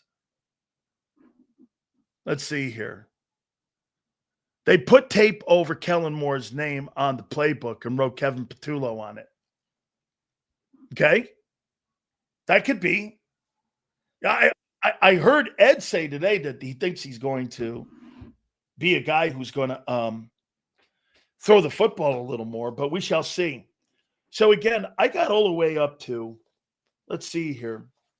So, let me go here and tell you guys something. This is one of my favorite chapters. Trouble with my bosses. It is one of my favorite chapters, okay? Because, anybody who does this, I don't know, man. I'm starting to think maybe I was a little more difficult than I thought it was. I didn't think it was ever me. I thought it was them. So, I always assumed, hey, I'm a more of a pacifist now. I'm not an angry guy. So I was listening to WIP the other day, and they were doing this. So really, do you think Nick Sirianni is? I'm like, oh, we're not going to regurgitate that thing. But I did ask this. So I sent Angelo a text yesterday, and they kept glazing over Kevin Patullo. And I said, well, let me ask you something here. So Kevin Patullo, let me get this right. Bryant Johnson sucked according to them in their eyes. Correct. Well, didn't they elevate him over Kevin Patullo? Okay. They thought it sucked so bad, they had to go outside the organization to get Kellen Moore. So they bypassed him twice. Why in the world are you telling me he's ready now when they went first? They elevated a guy who came into the organization the same time. He came in the same time Brian Johnson did as Kevin Patullo, but they went with him. The guy is the assistant head coach. Then they said, no, everything kind of sucks, so let's go get a guy who was fired twice. Dallas in LA. And they gave him the job. But now I'm supposed to believe this Kevin Patullo, holy cow, is the best coordinator they have ever hired. And I'm like, well, wait, you bypassed them twice. The only guy that can figure this out, because, again, I'm just a simple man here, is our friend Angelo Cataldi. He joins us now here on the show. Angelo, I'm perplexed here, man. I don't know what to think here. I mean, I read the blog, by the way. I'm going to get into the blog. Reasons why the Eagles won't repeat. I love the opening line, of course, but help me out here on this, Angelo. I mean, why in the world would they bypass a guy and now tell us he's ready for the job? All right. First of all, I just want to remind everyone where we left off last season, since we're opening a new season today. World champions. Thank God for that. I think it's even worse than you just said, Dan. Go back to 2 years ago when everything was falling apart. So they get rid of Sean Desai in season, and they bring in Matt Patricia. That didn't work, right? They were having every bit as much trouble on offense as they were on defense. If Kevin Patullo was that impressive when things were falling apart 2 years ago, why didn't they get rid of Brian Johnson and put Patullo in then? They did it on defense. Is Matt Patricia so brilliant they couldn't turn him down? But this guy, this is what you call taking a big pot of bullshit and bringing it to a boil. All right. Now they're going to tell you the guy is brilliant. It's not going to work. Maybe I'm wrong again. You don't put the best buddy of the head coach in his offensive coordinator when the head coach himself failed at the job of calling plays. Angelo, I think you're in the same place I am, where, get this, and let me ask you this, because my time so far, I've been covering the Eagles now for 5 years. This is going on the 5th year now. And every year I've been pretty much exactly not on what they were going to do. I even in 22 said they're going to the Super Bowl. I think the roster was great. I did that in March. I thought it'd be a learning curve in 21. 23, when they were 10-2, I went, that's not a team that you think what it is. I know it's not a good team, and it fell apart. Don't you agree? 40 plus years of you covering, that was the most surprising outcome to a season in your media life covering this team, on how you went, holy shit, I can't, because I couldn't believe it. After the Ravens game, I went like this. This team might have a shot to win this thing now, because I couldn't believe. Aren't you in that room now? They just shocked the hell out of you last year. Well, they did, but in retrospect, you could see better how they did it. They had people in charge of the offense and the defense who had a proven track record of success. Like, the defense is being remade here. Half the starters are gone. But I still have enough faith in Vic Fangio to think that he will figure out some of it. I'm not going to say he'll get it all. He doesn't have a leader like Brandon Graham anymore. He doesn't have some of those defensive linemen. He doesn't have Barkley in the backfield, he was an attitude. You know, they get afraid of him, but he was an attitude. I think Fangio could figure it out. Unless we're at a point now where our quarterback takes control totally and just makes his own plays and does his own things, I don't think they're going to be able to figure it out on offense as well. And now you're looking down the barrel at two other things. One is Barkley had a healthy season last year. Thank God for that. Is he going to put two of them together in a row, especially after he had so many touches a year ago? And the second part of it is, are you going to call plays as brilliantly as Moore did a year ago? Because Moore was great. You know, we almost never complained the whole year about the play calling. In Philadelphia, Dan, that never happens. We always bitch about the play call, but he was really good with it. The minute he saw that Barkley was really taking control, he gave Barkley the ball and he ran with him. Beautiful. It worked. They won a championship. Are these guys going to do it again this year? There's no Kellen Moore there now. Now it's Sirianni and it's Bobo. right? And Yeah. I'm sorry, but Bobos don't win. That's Here. my theory. Bubba, you do realize the Phillies right now are still working with the Bobo of Joe Girardi, Yeah. Ron Thompson? Yeah. Rob Thompson. How's that going? How about let's check your ring, see if you're still no championship rings. No, I think it's the Bobos don't win. That's the message. And Yeah. I don't think Patullo will either. And I think I'm predicting within 2 or 3 games, we'll be going, the hell, how did this guy get there? What's he doing there? And you know how he got there? He schmoozed the coach, and they let him. The top guys in the organization let Sirianni get his guy. Won't work. Man, I'm with you, man. I'm here. You know what I tried to tell people here? So the transition, Angelo, going from a position coach to a head coach is night and day. Like a player going from college to the pros is night and day. A player going from drawing plays on a board to actually being a guy in situational play calling in a game is completely night and day. It's a completely different skill set. You have to have a gut. You have to work with analytics. You have to know what you're doing in a game. Why am I to believe that he's not going to struggle? Kellen Moore, you know what he did a year ago, Angelo, that was so different? He did something he had never done that defenses around the NFL were not prepared for. He's a passing coordinator. You're right. He decided to do this. We're going to run it. They had no game film on him being a guy who was just a centric run game. He caught the league off guard a year ago. They're not going to be able to have that same type of advantage going into this game that they did a year ago. I don't think he's going to have that advantage. So if he takes the same playbook, tell me I'm wrong here. I don't. No. You're not going to catch these people off guard this year. No, he's look, every year you got to update your playbook. You can't call the same place 2 straight years. They know what you got. They know what you're going to do. So no, it's going to be a different playbook. Plus, my guess is, unlike Moore, 90% of these coaches, Dan, they're either passing coaches or running coaches. Yeah. If they're passing coaches and they're running, they're not really that happy. Like Jeff Lurie, the owner of the team, he loves passing. He claims that the passing game sets up the running game, which I don't think is true. It's never been true, but that's the way he feels.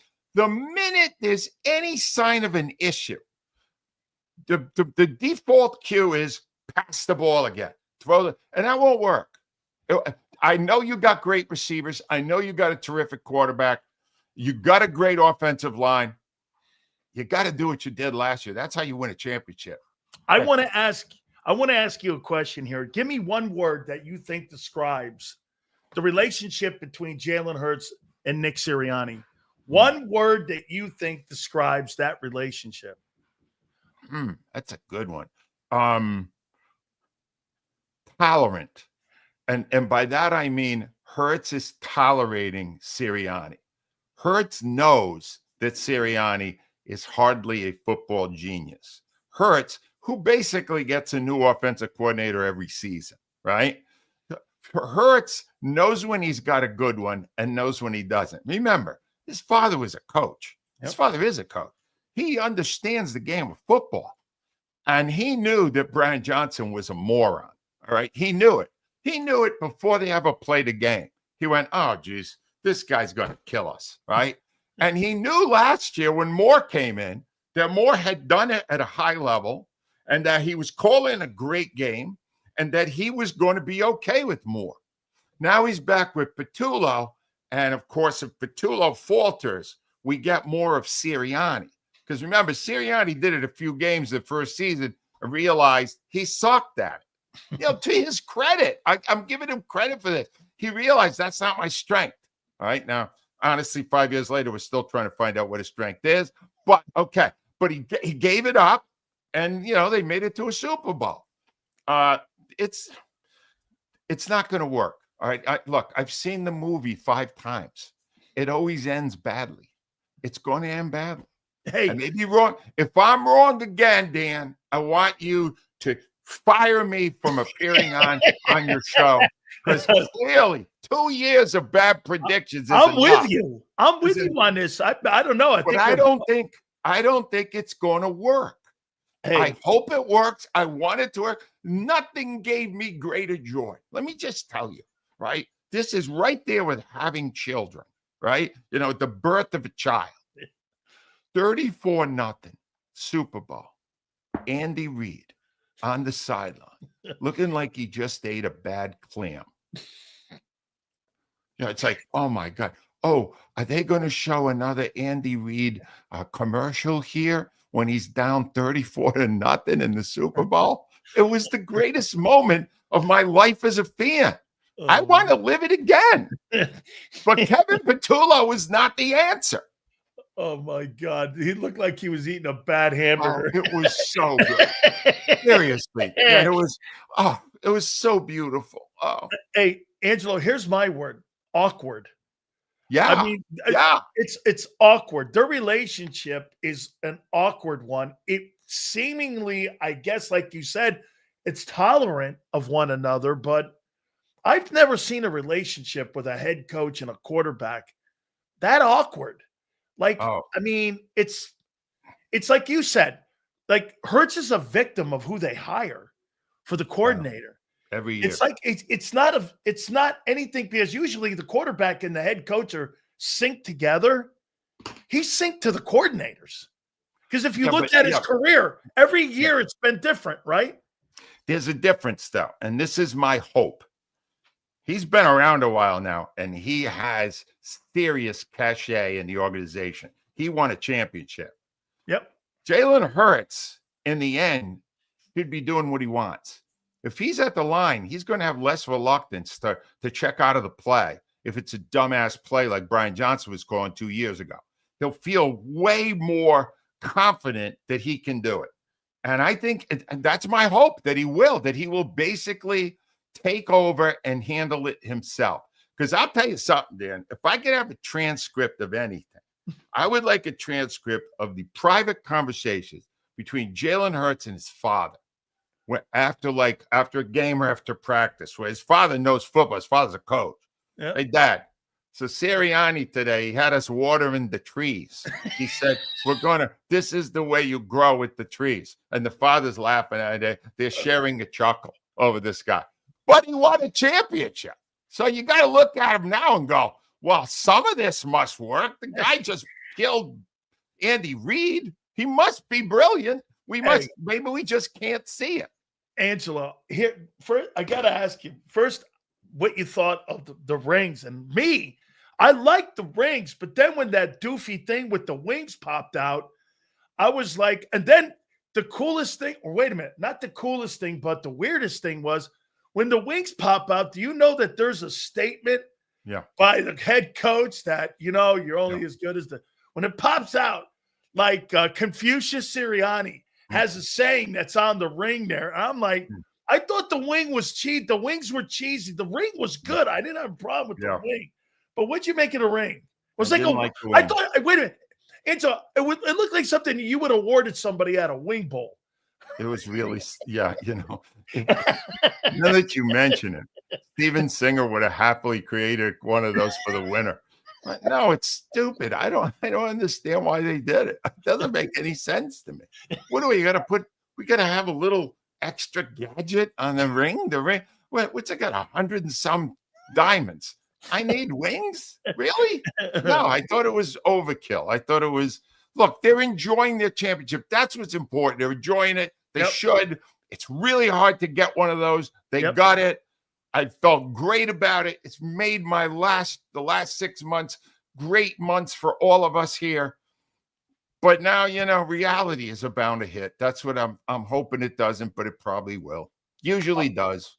Okay, I'm going to get to your blog here in a minute because I read it this morning here. So in 2024, we had some miraculous performances. Do you think that Zach Bond duplicates what he did in 2024?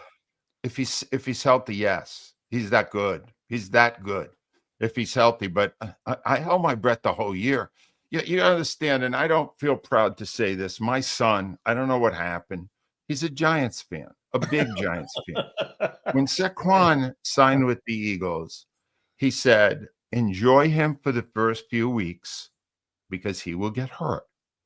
And so because I am a great dad, every week I would remind him that Saquon had 180 total yards and appeared to not be limping at all.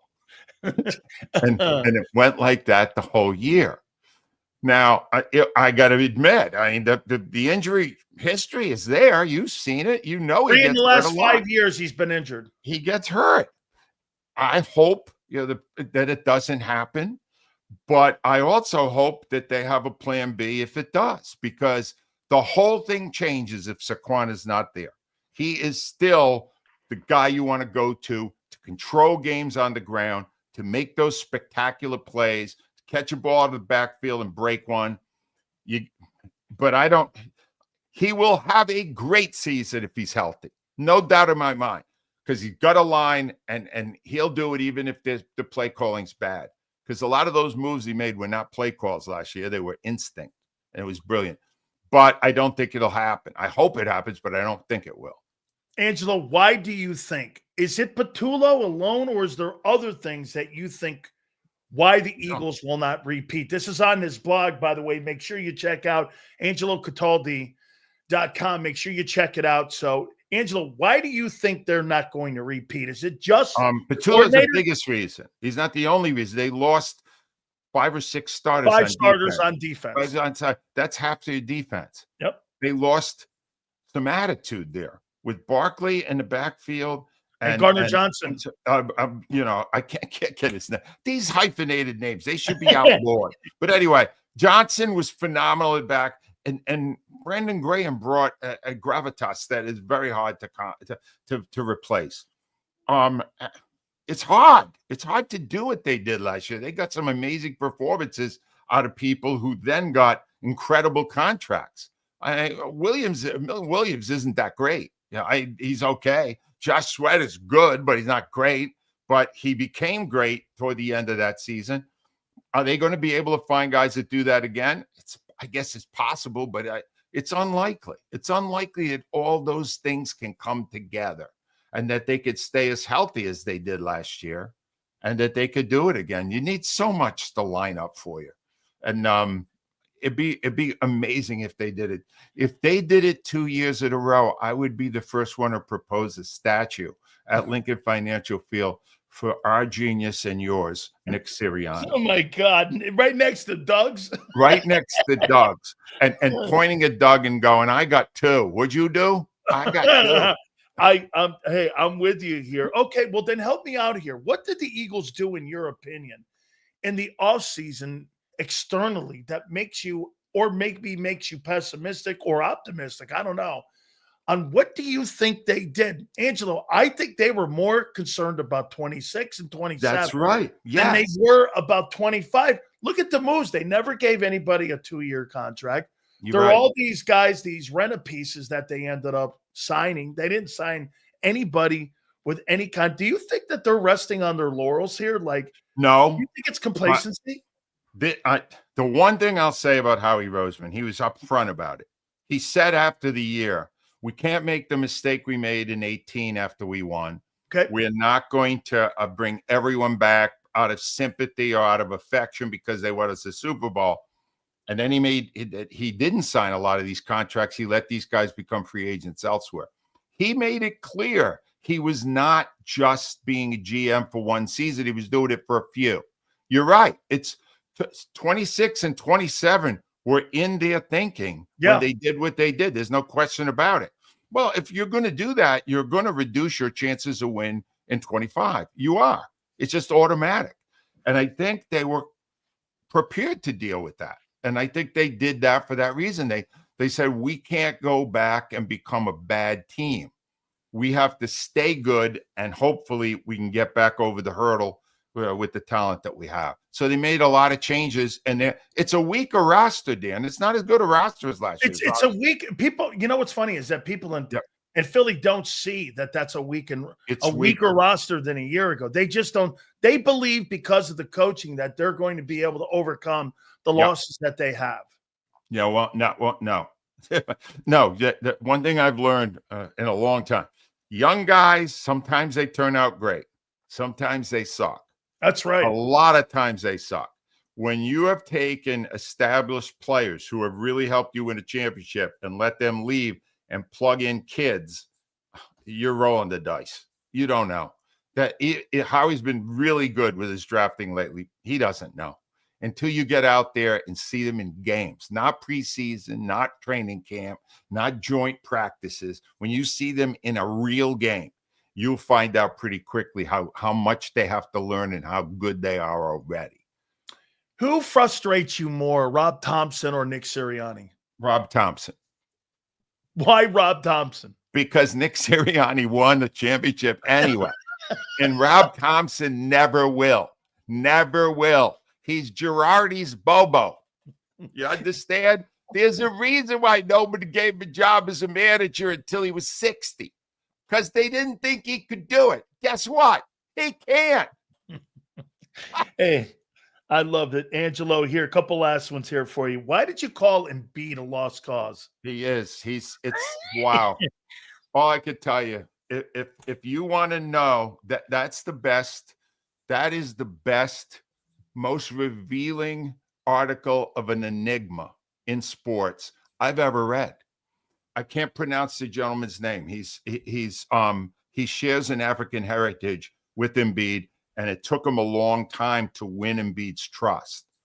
And then he takes you through all the stuff that Embiid refused to do, the prices he refused to pay to be a true superstar and a champion, to be both. He did enough to get the big bucks, but he never did enough to be a winner. And you see it. Embiid will always find someone else to blame for whenever he comes up short. It's never, from the time he was a kid and such a loner, the assistant coach had to bring him into his family because he was so standoffish. And he said, well, they wouldn't treat me right. They wouldn't.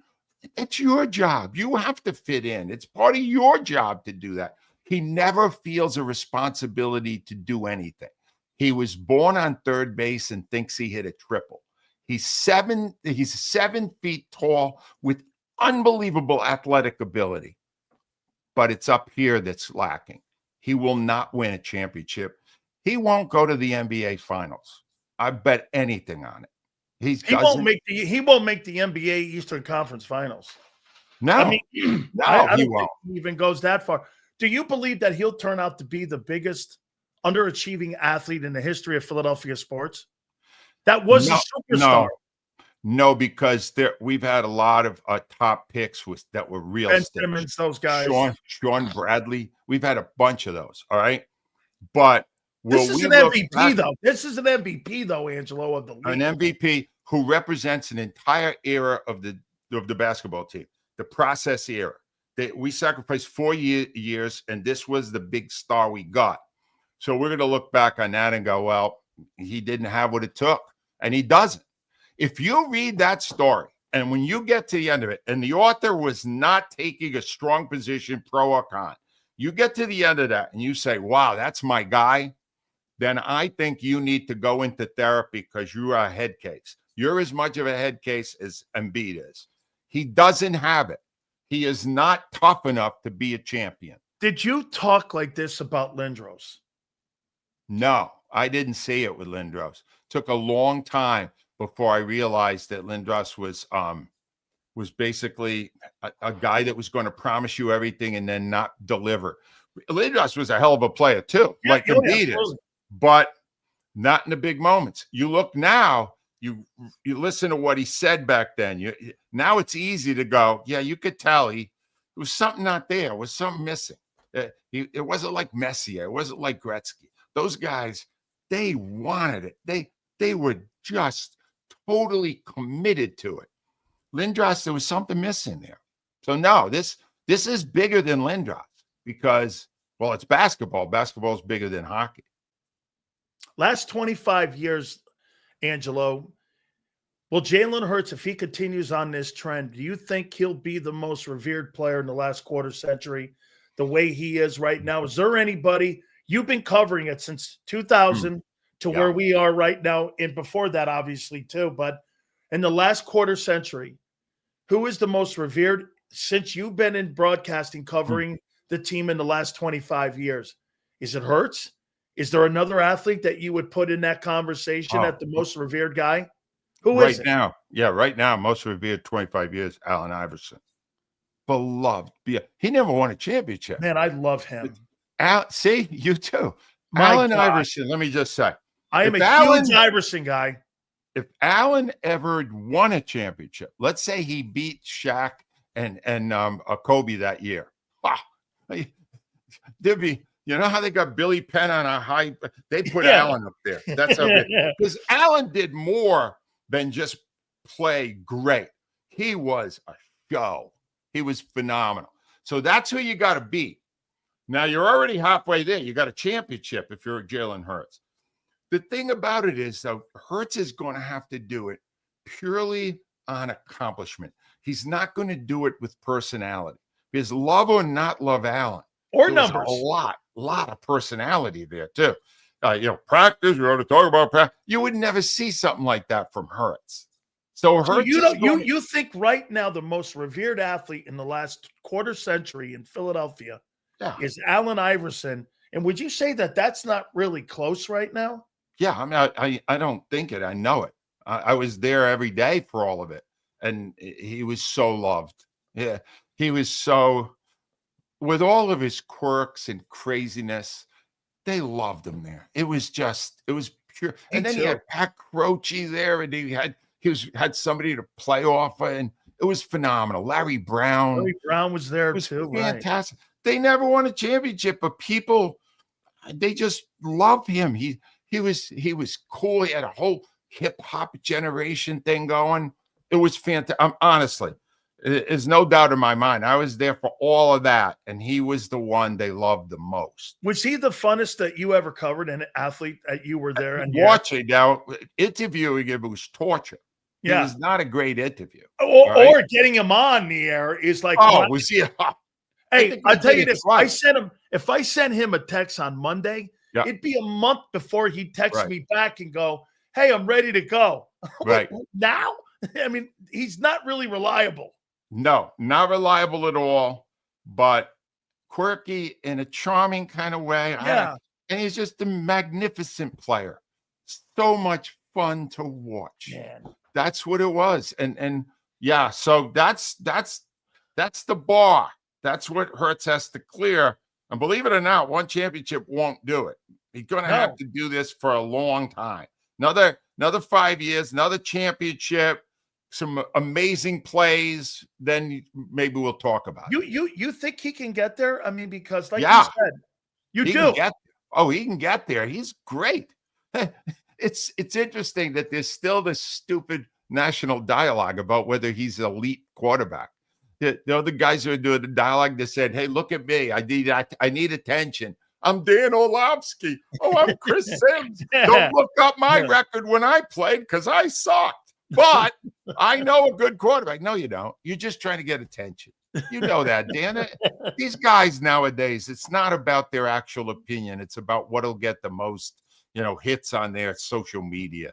They're all a bunch of fakes. I love your blog. Make sure you check it out. Angelo Cataldi. Make sure you get the book. I mean, the whole thing, man. Angelo, wait a minute. Are you ready or prepared right now to give us a win total? Yeah. Whoa. Oh, here it is. What are you so excited about? I said 5 last year. Okay. It couldn't have been worse. Yeah, but get this. Like the 2023 year for Hurts. Right. I think that's just a blimp on the screen for you. Yep. Okay. So I'm going to go here and do what everyone did by saying that was not who Jalen Hurts was in 23. I'm going to say, here you go, Angie. You have a chance right now. Redemption. To ship from a year ago. Redemption. Give me a win total. Let's go. Let's hear it. As training camp opens, this team is exactly twice as good as the team that opened training camp a year ago. 10 wins. I got 11. 10-7. You got 10-7. 10-7. First round playoff knockout.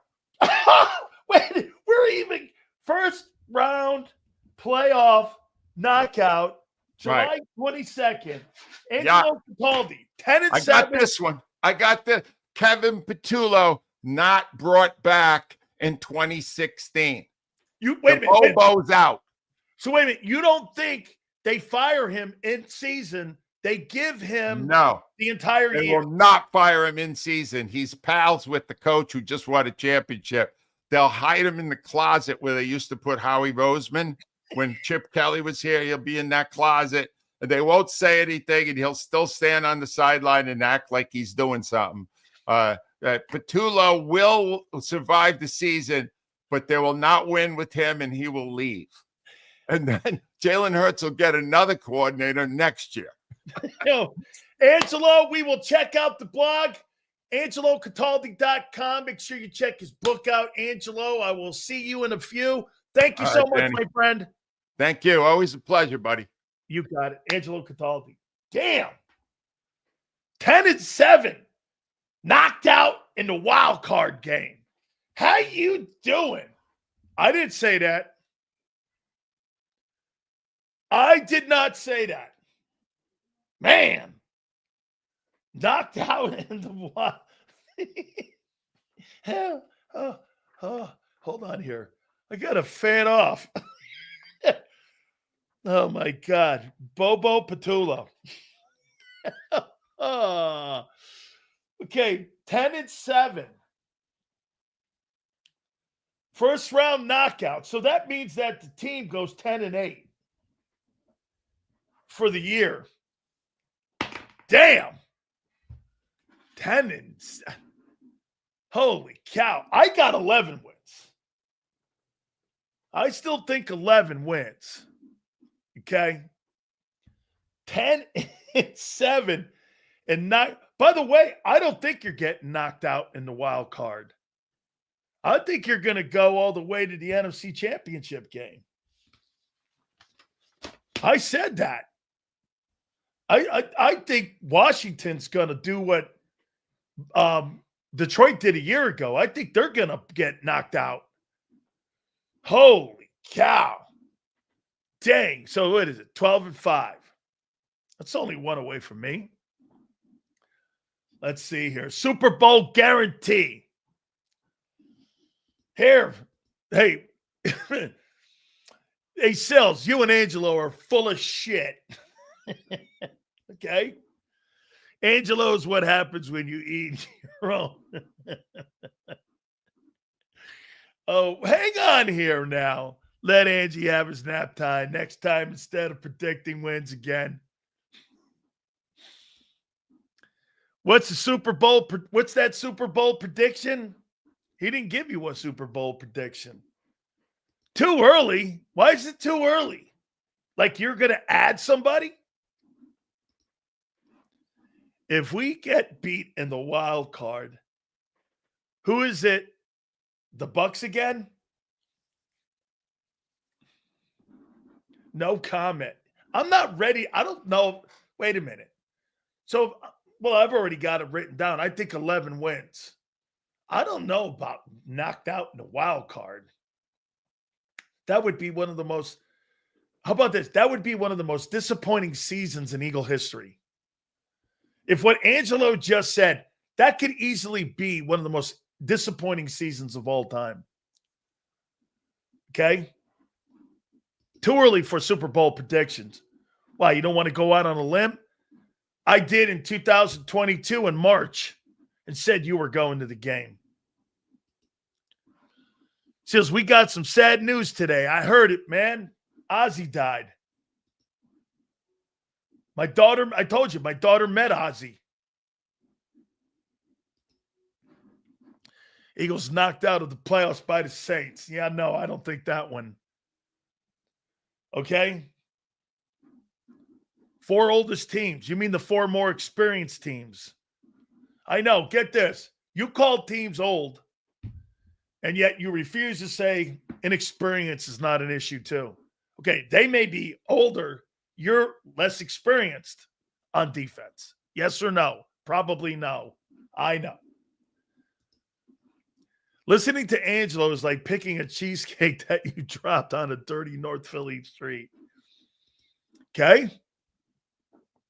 All right. My boy Xander will join us at 4:30. Hey, tomorrow we're gonna have our legendary Battle Royale. Joy Taylor will join us also at 4:30 on Thursday. So we're pretty much set up for the next couple days. And I believe we're working on Michael Irvin.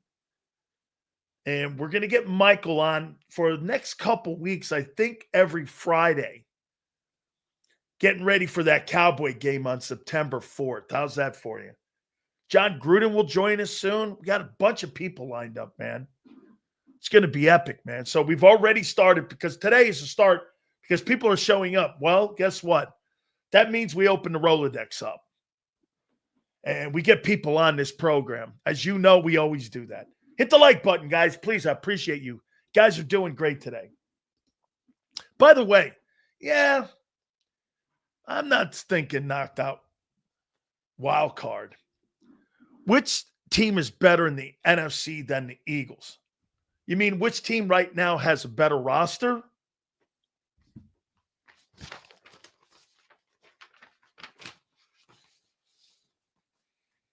If I had to pick, here's my best rosters.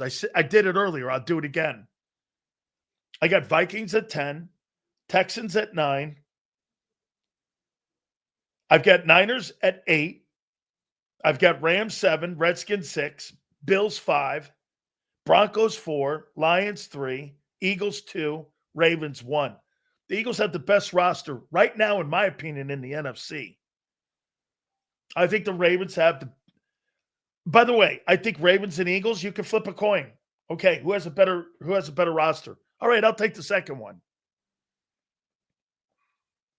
Okay, who has the second bet? Okay, I'll take it. Right now, I think the two best rosters in football are Baltimore and Eagles. Those are the two best rosters. And like I said, you can line it up any way you want. If you want to put Philly 1, sure, go ahead. I have no problem with that. Rams and Detroit are the only two close, followed by Tampa. I've got Lions second. I got Redskins. I think the 49ers, I think you're sleeping on them.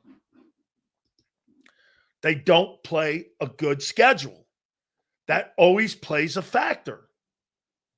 Get this. The Rams are more talented. The 49ers will win more games. Do you not understand how that works? The 49ers are going to win more games than the Rams, but the Rams will be better. I'm not getting how you don't understand that.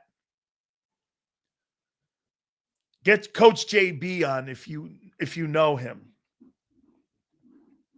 I know everybody. Bills versus Eagles, Super Bowl. Jalen outplays Allen. Bills lose again, and Sills will change the way he thinks of Jalen. Book it. No, I won't. I've already changed the way I look at Jalen. I have not deviated off that guy whatsoever, except elevating the resume. I have not changed my opinion on him since day one, except for his accomplishments. On February 9th, and then on the 10th, when I went on the air, I told you how I look at him since that Super Bowl win. His play has not changed my opinion since day one. I don't know what you're talking about. I have never deviated how I see him. I have not changed. Again, I have him 5th. He will not leave that position. Listen, he would have to have a train wreck year, which he won't. Let me tell you this. If he had a 2023 season this year, would that make me take him out of my top 10? No. It would not. He's been to 2 Super Bowls. You get equity on having bad years. When you've been to the game multiple times, it validates the wins. Listen, I'm repeating myself. Okay? I'm repeating it. Sills, for the Bills week, can we get Jim Kelly on the show? You mean, can we get Jim Kelly on the show again? Jim Kelly's been on the program already. But yes, we'll get Jim on for that week. We'll get Biscuit on too. Cornelius Bennett. If Daryl Talley's feeling up to it, we'll get Daryl Talley on that week. We'll get Andre Reed. All those guys are friends of mine. Jim Kelly's been on the program already. Kyle, you must have missed it, but that's cool. Of course, you know, Jim's a Kane brother, so. Who you getting on for Chiefs week? The Hall of Fame offensive lineman, Will Shields, Bill Moss. We could probably get Neil Smith on. You could probably get Dick Vermeil on. Okay? Let's see here. See, they put Ravens number 1, but the Eagles beat the Ravens. Dude, Philadelphia. This is a completely different football team this year, and so is yours. 2024 has nothing to do with the roster of 2025. The Ravens have added players. The Eagles have lost players. Plain and simple. I mean, and I know you think highly of your guys. Okay? They've added good players.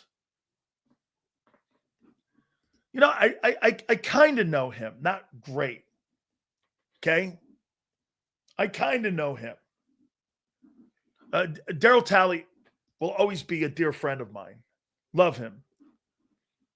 No, yeah, Jerry right now has his own problems.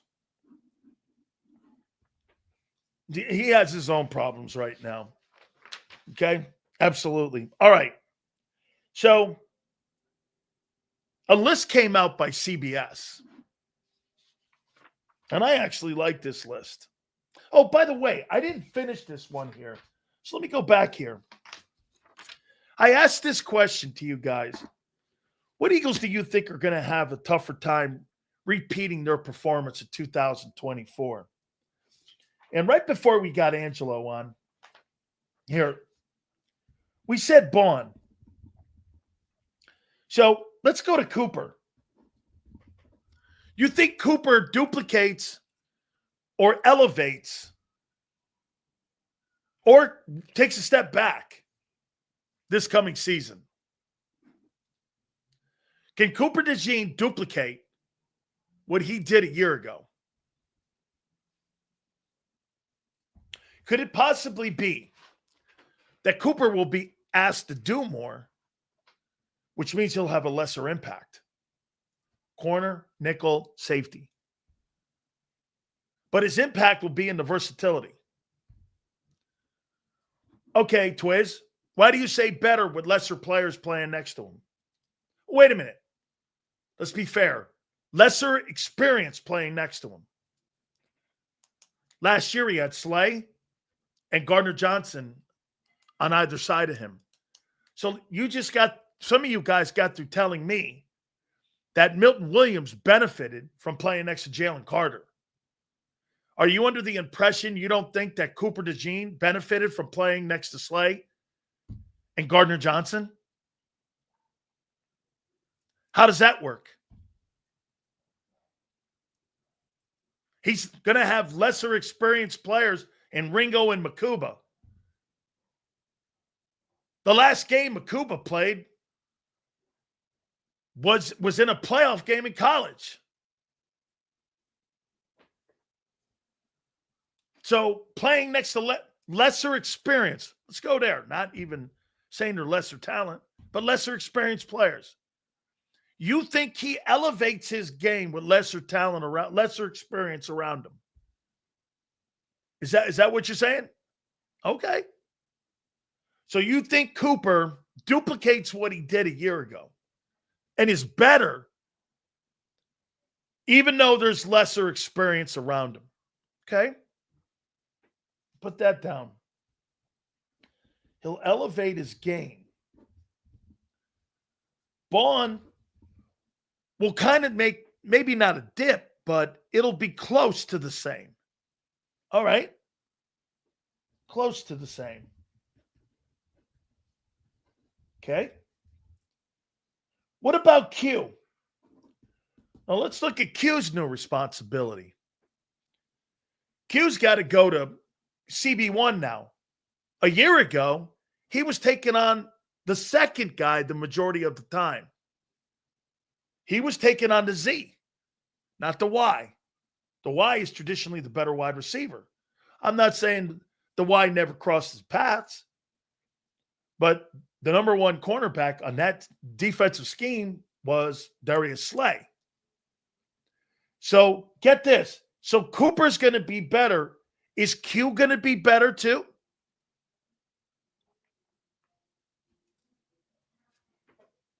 Is he going to be better too? Will Quinyon Mitchell be better?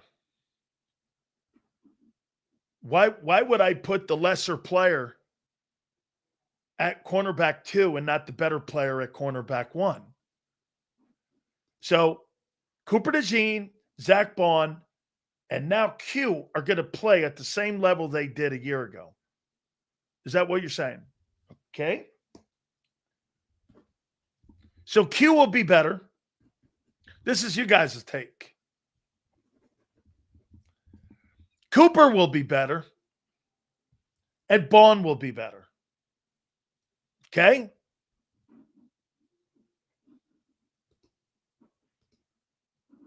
That's a great take. That's a great take. That's a great take. Absolutely, Prince. It's a great take. It is. Okay? When you got players like that on the other side, okay? You got players like that are going to be in your practice. You're going to be in skills. You're going to be in rotation sets. It's a great take, dog. Sills, I think Cooper could have better stats because he's asked to do more.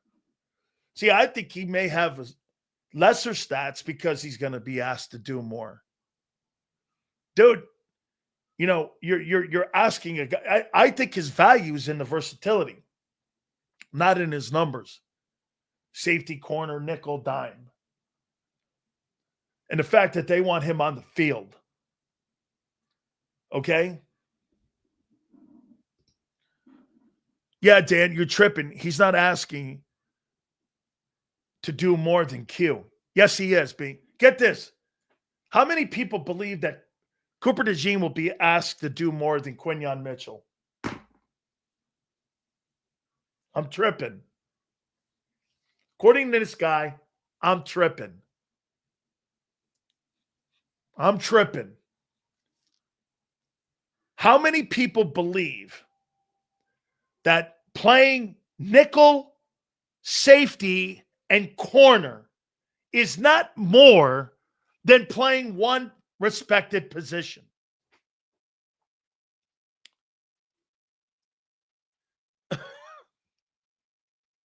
One guy is playing one skill set, corner. The other guy's playing nickel, which is not really a corner, safety, and corner. Bro, add up 3 different positions versus one skill set. Is asked to do more. Quinyon's job, what is it? What did I see? Quinyon's job is more difficult. Well, then, if he's so much better, why isn't Vic asking him to do more?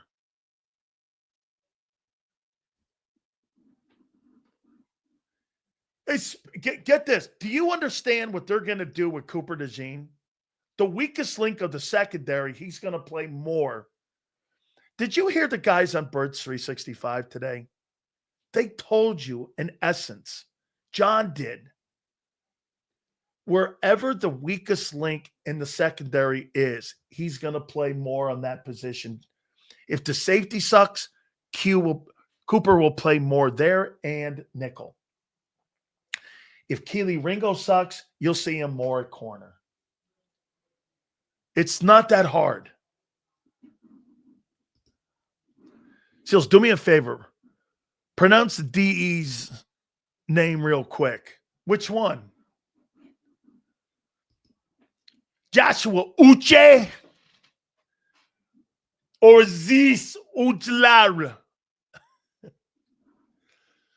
Big Seals, do you think Cooper returning punts could affect his ability to elevate at nickel? Do you think returning punts increases risk of injury for him? Here's my thing, brother. You put that guy on the field any way you can to make plays. I want to see Cooper DeJean on that. He's a better ball player than Quinyon Mitchell. Bro, it's so easy to play. Wait a minute. I'll take that back. There's nothing easy about the NFL. It is way easier to play. There you go. In a zone than man. Zone defenses, you're never a man corner. Q does not cover and is not a man corner. He plays 10 yards off the ball.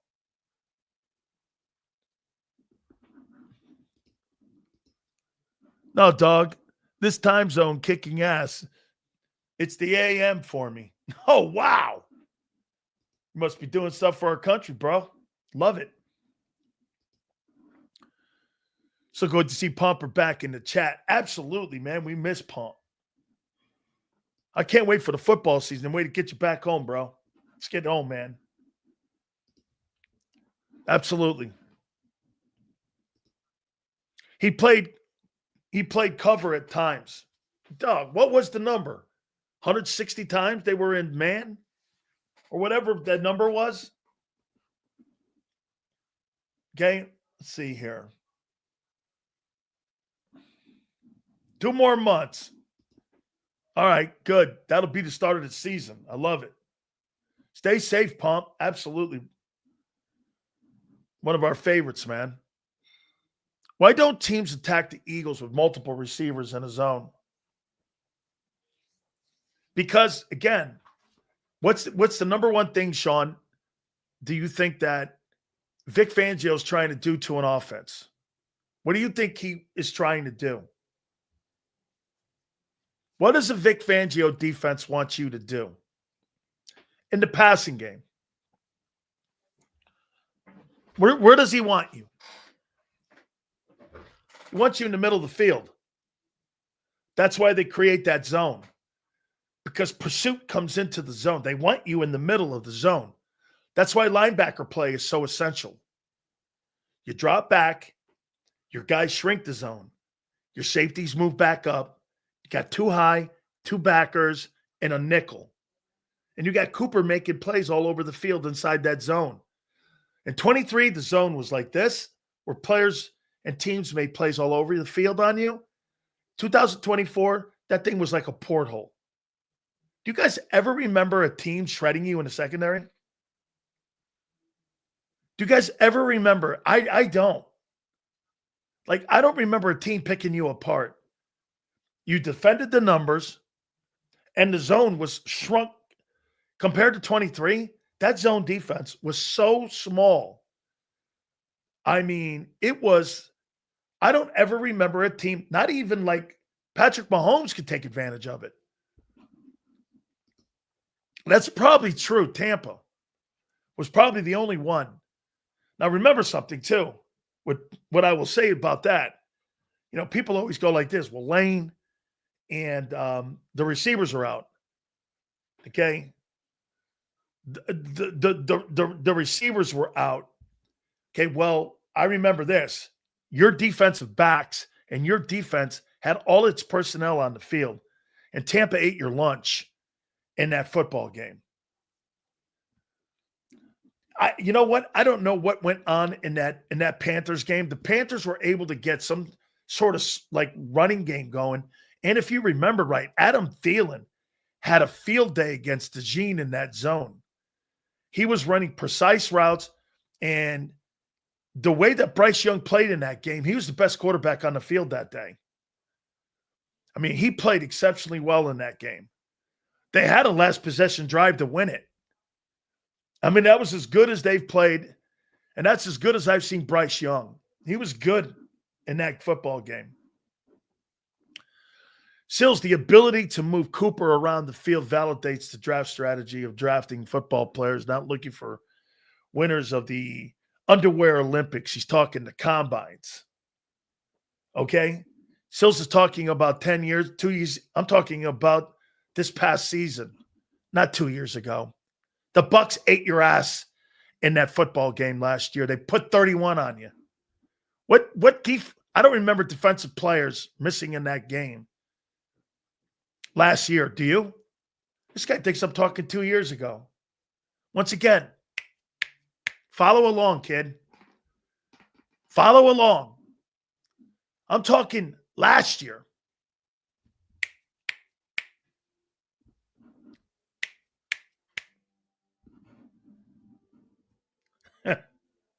Okay. So let's go on another one. So Jalen Carter.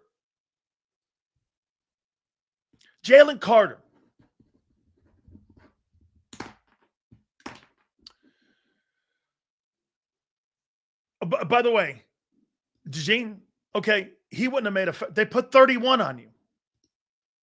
They ran the ball down your throat. He was not going to make a difference in that game. You got the ball ran down your throat.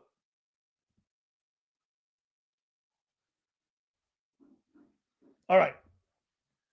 Jalen Carter. You think Jalen Carter duplicates his performance at 24? Do you?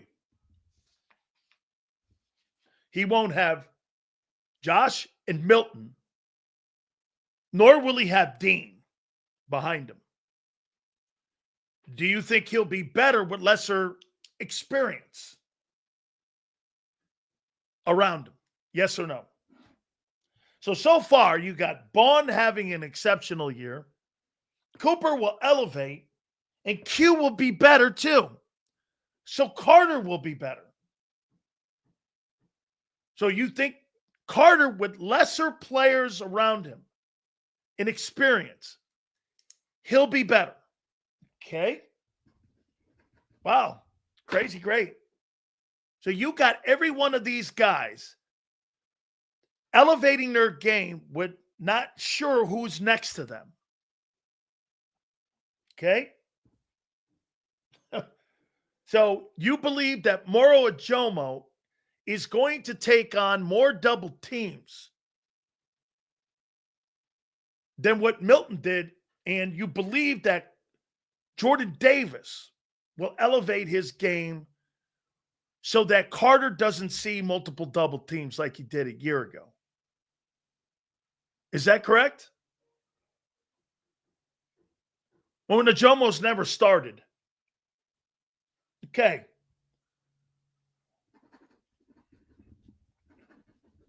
I'm going to write that down for July 22nd. One last one. Barkley. Barkley has the same season that he had a year ago. Will he elevate? Will it be the same? Saquon Barkley will be what? Will he duplicate what he did in 2024? Yes or no? 1,700 yards. Let's see what Bob Brown has to say. Seals, Carter will start slow, but as DL plays into form and players find their place, Carter will begin to dominate. So you think it's going to be a little gradual play in how he moves on? I don't think this is terrible. 50. How about this, Mike? Maybe he has 1,600 yards this year, but he's still around that 6 yards a carry. You know what I'm saying? He's still around that 6 yards a carry, but less carries because they're doing more in the offense somewhere. I don't know, right? Would that be fair? Seals, I need to Carter play in the position more. I'm saying no for now. Well, I kind of like what Mike just said. I think it's going to be more about the other guys finding themselves and finding their roles on how they're going to play. A.J. Dillon and Hurts take on more? Okay. See, to me, here it is right here. Leon, he may have 17 or 1,600 yards, but if he's still popping away at 6'2", the only impact really I think it's going to be about Barkley's yards per carry. Because if you notice all the guys that came off the 2K and came off the 2K season, the yards per carry were the things that were drastically different. I mean, the yards per carry were down. Like, you had some guy, there was like, I think out of the guys who gained 2K, I thought I saw only 3 players that ended up having like more yards per carry. I thought it was something like that. What was he? I mean, dude, you're over. Get this. How about this? Samuel, every time Barkley touched the ball, every 2 times he touched the ball, he had a first down. That's how great he was a year ago. All right, today's training camp. Guys are reporting. Tomorrow they're on the field. And we're going to be, by the way, make sure you're checking out the website because we're going to have all kinds of content here for you. I know that Big Z's got a different schedule. He'll be doing it in the morning and also in the afternoon. So, I mean, we're going to be doing a lot of work here over the next couple of weeks. Really looking forward to it. Then we got exhibition football coming up. I think you're going to see a lot of the young players playing. So the storyline heading into this training camp is, in my opinion, it's one thing. Okay? It really is one thing. All right. Without further ado, guys are really doing a great job on Birds 365. It is my friend, Big Z. Xander Kraus joins us now. What up, Sills? How you doing, brother? Oh, good. Xander, today's report day. The biggest and the headline question, how do the young guys step in? Yeah, I think that's fair. I think that's what the story of the season is, Big Sills. The young guys stepping in on that, specifically on that defense. So that's you're right. I mean, look, that's a make or break. If those guys fall on their face, then team's probably not going far. But they're not falling on their face, Sileo. Okay. I mean, look, I mean, like on July 22nd, people can by the way, Xander, you should have optimism. And you know why? And it's not blinded. It's not fanboy. I'm not calling you that. But you should be given the benefit of the doubt because the same amount of questions were being asked this time a year ago, right? Yeah, I think that's what you're going off of. Yeah, absolutely. I mean, I said that this morning on my Xander time after Birds 365. It's like, if I'm an Eagle optimist for saying they're going to be good, I actually think there's more to die on that hill than there is to say that they're going to get worse, because the last 4 years of times when the Eagles have needed young guys to step into better roles, even a lesser role like a Jomo. You had Milton, who stepped in, and then the Jomo has shown signs. So I'm kind of going off of what they've done. They've drafted really well, Sills, really freaking well the last 4 years. And a lot of these young guys have been really good. Not everybody's hit. I think Sidney Brown, there's a couple guys that we don't know yet, but I do think that they got a good collection of young talent. And if they're coached up properly, if they buy in to the process and to the grind, kind of like the team did last year, I think the team's going to have a lot of success this year. I really do. How about this? Okay, so we're going to go here. The goalpost has been moved 3 times on Reed. I was told that they were going to do it in the offseason on getting his contract done. Then I was told after June 1 they were going to get it done. Then I was told that they were going to do it at the beginning of training camp. Well, they reported today. So where are you on this now? Do you believe he Does it now? What is it? September 3rd? Yeah. You're saying 4th. 3rd or 4th now. So we're kind of moving the goalpost now where, because you brought something up today, bro. 2nd and a 3rd. Where are we with the deal? There's no benefit right now. There's no benefit. It's past June 1. Well, other than maybe getting out in front of it and trying to save a few bucks on the deal. That's the only benefit right now. Oh, okay. Like, if he plays better. Yeah, even the market goes up too. I mean, even if he's the same player as he was last year, the price of that player right now versus the price of that player after the season is probably, different.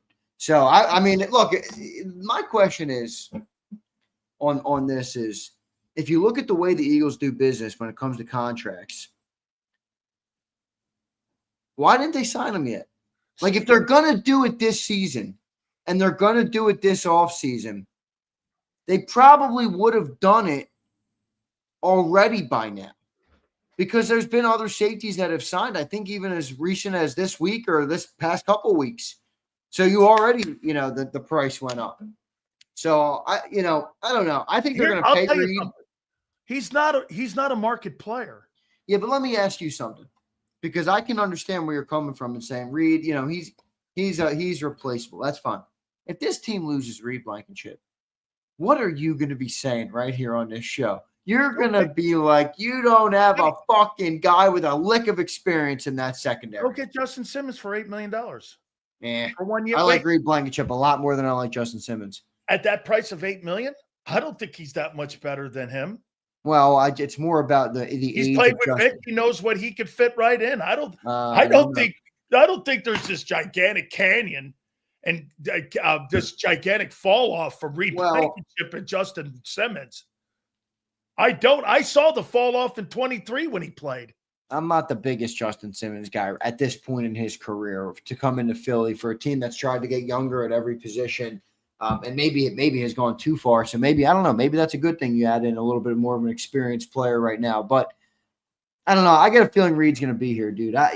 Maybe I'm just banking on what J-Mac has told me too much. But even some of the behind-the-scenes conversations I've had with John, apparently the team likes Reed Blankenship and they're going to sign him. Now, again, unlike you where it's like, all right, well, where's the fucking deal? Where's the deal? Wait, let me ask you this. Do you really think that Reed Blankenship is so not replaceable that tell me, not just you, but Josh Sweat, Milton Williams, Gardner Johnson, and Slay are all replaceable, but Reed's not? No, I don't think he's not replaceable. I mean, but at what point do you go too far? I mean, we've talked a lot about that this summer where I don't think things can just be a plug and play. Even if there's a better player out there somewhere, I don't view things from a sense of, okay, if you take a player that has a little bit more talent at this position, you can just replace them and you're good. I don't view it like that. I think certain pieces fit in different places better than they do in other places. They do. And you're right. Right now, Reed does fit this team well. He does what Vic wants him to do. He's the vocal guy in the backfield. He's kind of the quarterback of the secondary, if you will. Even Slay gave him that credit last year. So I don't see why you move on from him unless he's looking for money. I don't know, $18 million, $15 million. I mean, I think you get the guy done at 10 to 12 million. You call it a day and you keep moving for the next 3 years. I think he's a good, solid player. Look, we can't have all superstars. We can't. You can't. You're not going to. Okay, $12-15 million is superstar money, dog. No, not for a safety. It's not. Okay, well, the highest paid guy is 17.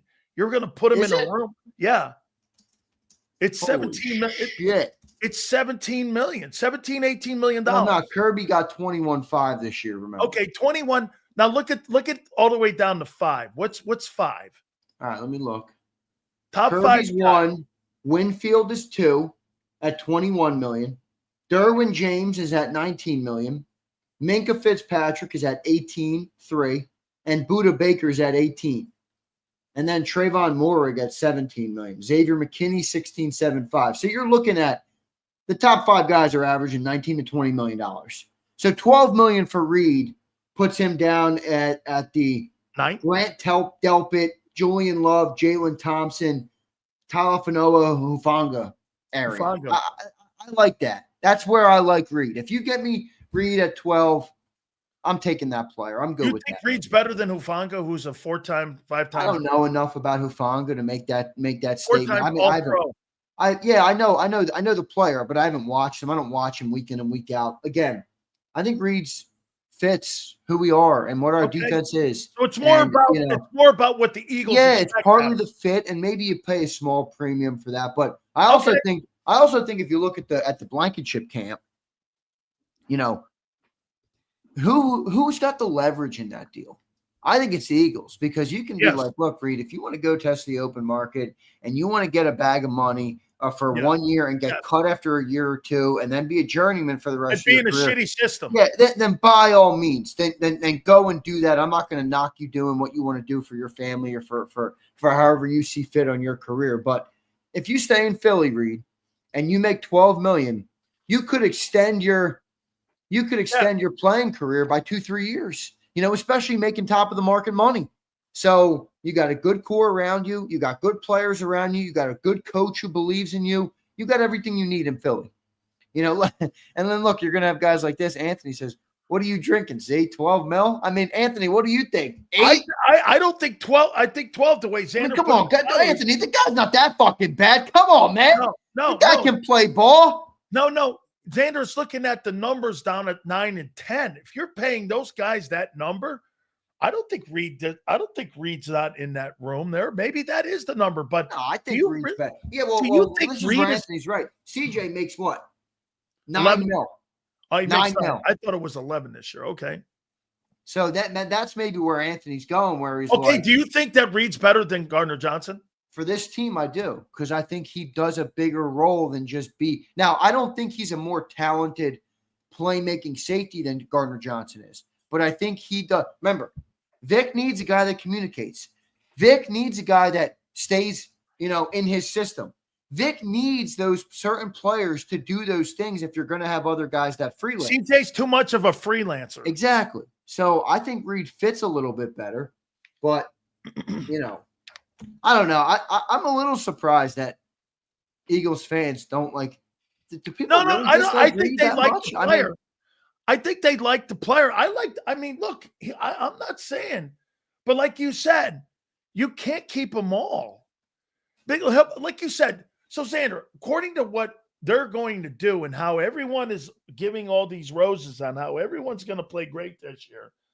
I think Katie Ringo's going to get a new deal. Nakobe's going to get a new deal. Nolan's going to get a new deal. Carter's going to get a new deal. All these guys on defense, because people are throwing roses at their feet, all those guys are really going to get contract extensions. And then on top of that, you're going to pay Reed $14 million? Jesus Christ. There's Sileo tossing extra millions on.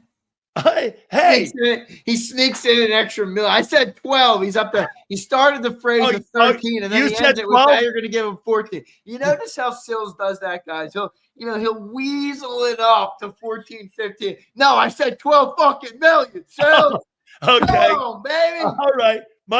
Excuse me, I misheard. My mistake. All right, so let me go here now. What Eagles will have a tough time duplicating their 2024 performance? So I wrote down a couple guys' names. Do you believe that Zach Bond will give you 2024 Zach Bond? Will it be around the room? Will it be below? How you doing? Where are we going? I'm going to sound like a homer on this one. I got another first-team All-Pro. First-team All-Pro. I got another first-team All-Pro, which is a massive statement. I think that dude is. I don't know what. See, this is where I get a kick out of. I'm gonna tie it all together. Me and John got in a fight on the morning show the other day about the ranking of Jalen, and I'm like, it's because scouts don't want to admit they're wrong. Quarterbacks are what they butter their bread on. They got to be right on quarterbacks. Nobody want to admit that the guy that they didn't think was a first round pick is a fucking top 5 quarterback. Nobody's going to admit that. I agree with you. Yes. Yeah. So I mean, I look at that and I'm. Hey, I got a job, Xander. I got a job too. If I'm fucking looking wrong. Hey, I don't like looking wrong. I get it. Well, but I know, but the same thing applies to Bond. I mean, what happened with this dude? This guy joined the Eagles and was shot out of a cannon. Hold on. Your guy this morning called him a system linebacker. Yeah, fucking Eddie K. Ed Kratz. Yo, Ed Kratz, what the heck was that? I thought you were gonna fall off your chair when he said I'm that. cursing like a drunken sailor today. Maybe it's that football running through my veins. Yeah, Sills, I was saying this morning, and I'll continue on Bond in a second, but no other sport, dude, gives me the goosebumps and the butterflies like football. Dude, no doubt. Like even before Eagles games get started, I got the TV on. I'm like, I fucking feel a sense of butterflies running through my veins. You know, the playoff NBA finals. I love that. Meh. I love Baseball. I watch it, flip it on. Nothing exciting me. Even the Stanley Cup, and I'm a hockey guy. I'll flip it on. I'll watch it. Football still makes my skin crawl, baby, and I love it. Oh my God. Bond's gonna be a first-team All-Pro. Oh my God. Listen to this. Gosh, yeah. I just got this personally here. Placed on the active and physically unable to perform list. Chris Godwin and Tristan Wirfs. Yeah, that came out a little bit like an hour ago. The Bucks just sent this. Oh, it did come. Okay. And like 30 minutes ago, or maybe when that came out, whenever you got that. Okay, yeah, because I didn't. Yeah, you're right. Okay. They said because they sent. I saw that.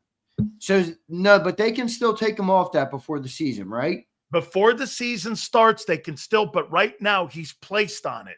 Right now he's placed on it. So if he stays on it for the start of the year, he's out for week 4. For 4 weeks. Mm-hmm. That's right. He's out for 4 weeks. That'll actually be trouble for Tampa. Now, I think Atlanta may win that division because here's the other thing, though. Here's the other caveat to that. Baker Mayfield losing a left tackle is slightly, and I'm saying slightly, so before you all have an aneurysm, slightly less important for a guy like Jalen Hurts losing his left tackle because Baker is a drop, see, and fire quarterback. So you have Jalen, who's a playmaker outside the pocket, who holds the ball a little bit longer than most quarterbacks, who scrambles to make plays, who does different things like that, and that's a good thing. But you lose a left tackle with Jalen, you got trouble because you're holding that ball. Baker is he gets the fucking ball out, dude. Like he's like 2.5 seconds. He's like one of the top guys in the league at getting the ball out. So that's going to be the game plan. It's going to be, they're going to be in zone defense. Give them short slant routes. Give them, comeback routes. Give them 5 yards. Yeah, and that's what they're going to do. They're going to get the ball out quick. So look, Vic will know that. Vic will have that plan ready. But that'll be interesting if he's out. By the way, we will read all supers at the end here. Appreciate you guys sending them. Please hit that like button. Okay. So Zach Bond is all pro for a second year in a row. Cooper DeJean now. He will not have Slay. And he will not have Gardner Johnson on each side of him. Let me load back up my book of Revelation. Okay. So he's going from, watch this. Cooper is going from in the slot from Slay and Gardner Johnson to Ringo and Makuba.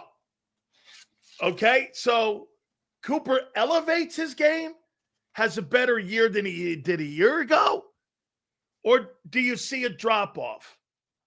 Does he duplicate what he did in 2024? Not with lesser talent, lesser experience. I think there could be maybe some growing pains for Cooper this year, just in a sense that I think Vic is going to ask him to be a lot more than he was last year. Hey, I might need you on the outside. Yo, I might need you at safety. Yo, I might need you in big nickel. I might need you here. I might, you know what I mean? I might need you in slot. Like, I think they're going to rely on him a lot. And I think that's going to maybe have a little bit of growing pains. But Sills, I know you don't believe that Cooper Shiesty is not about to set the league on fire for a second. I know you don't believe that Cooper Shiesty is in trouble. No. All right? I know it. The only thing that I would say that could be something to keep an eye on, when you ask people to do more responsibilities, you think Jalen Hurts wobbled a little bit last year when you asked him to have more responsibility on setting pass protections and doing more things that he was asked to do, maybe because Jason Kelce was there, and maybe, again, he went through a little bit of a learning curve until the end of the year? Why wouldn't he go through more of a learning curve when you're asking him to do more? Well, certain guys are rare, so certain guys are rare. So rare. Wait, you don't think Cooper's rare? Wait, no. I'm the one asking the question. Hang on here. Come on, Sales! So is this another first-team All-Pro? No, I don't know if he's that yet. I think, but I do think he's got. I think he's got a good chance to be a Pro Bowl player. I think he's going to be a versatile guy in the secondary. And I think him and Quinion are actually a great duo. I mean, they're very different players, but they're very complementary players. And I feel, they've made me feel much better about where the secondary is, even after Gardner Johnson, even after Darius Slay have left the team. Most of my confidence about the other players and about the secondary and about the defense at large being good is because I feel like you have good replacements or at least good core in each part, right? You get rid of those secondary guys. I believe Cooper and Quinion are going to be a special duo for a long time here. You lose, guys on the front. I believe Jalen Carter and Nolan Smith are going to have a chance to be a really special duo on the front. You got some linebacker turnover. Zach Bond's coming back for another first-team All-Pro. I think those guys are going to help the whole defense have a good year this year because I'm so sick of hearing you and John talk about this irreplaceable five. Like we're the only team in the NFL, in the history of the NFL, that's lost a couple players on defense. It's like, holy shit. It's you're the fear-mongering. The difference between taking 5 guys off the Jets defense and 5 guys off the number 1 ranked defense that won a Super Bowl is quite different. I mean, the Jets sucked. The fucking Eagles were number 1. You don't think 5 guys off? Wait a minute. You don't think funny because you don't think 5 guys off the number 1 ranked defense? You think that's the same as the Jets losing 5? I don't. It's obviously not, Sileo. But do the Jets draft like the Eagles draft? Do the Jets have replacements? What does that have to do with losing 5 players? You lost because 5. you replace them with guys that you drafted. You replaced them with guys who've never started. Okay, I got it. That's all I'm saying. With guys that have been in the Eagles pipeline, which in that pipeline's produced some pretty damn good talent recently. I got it. Keely Ringo's been in the pipeline quite some time. About time we get to see some playing time out of the kid. Shit, this guy's been like Xander's Corvette. Keely Ringo. Like hitting in the garage. Keely Ringo. No, I think it's Daily Driver. Are you kidding me? That thing ain't no collecting dust. Do you think Q has a 2024 year?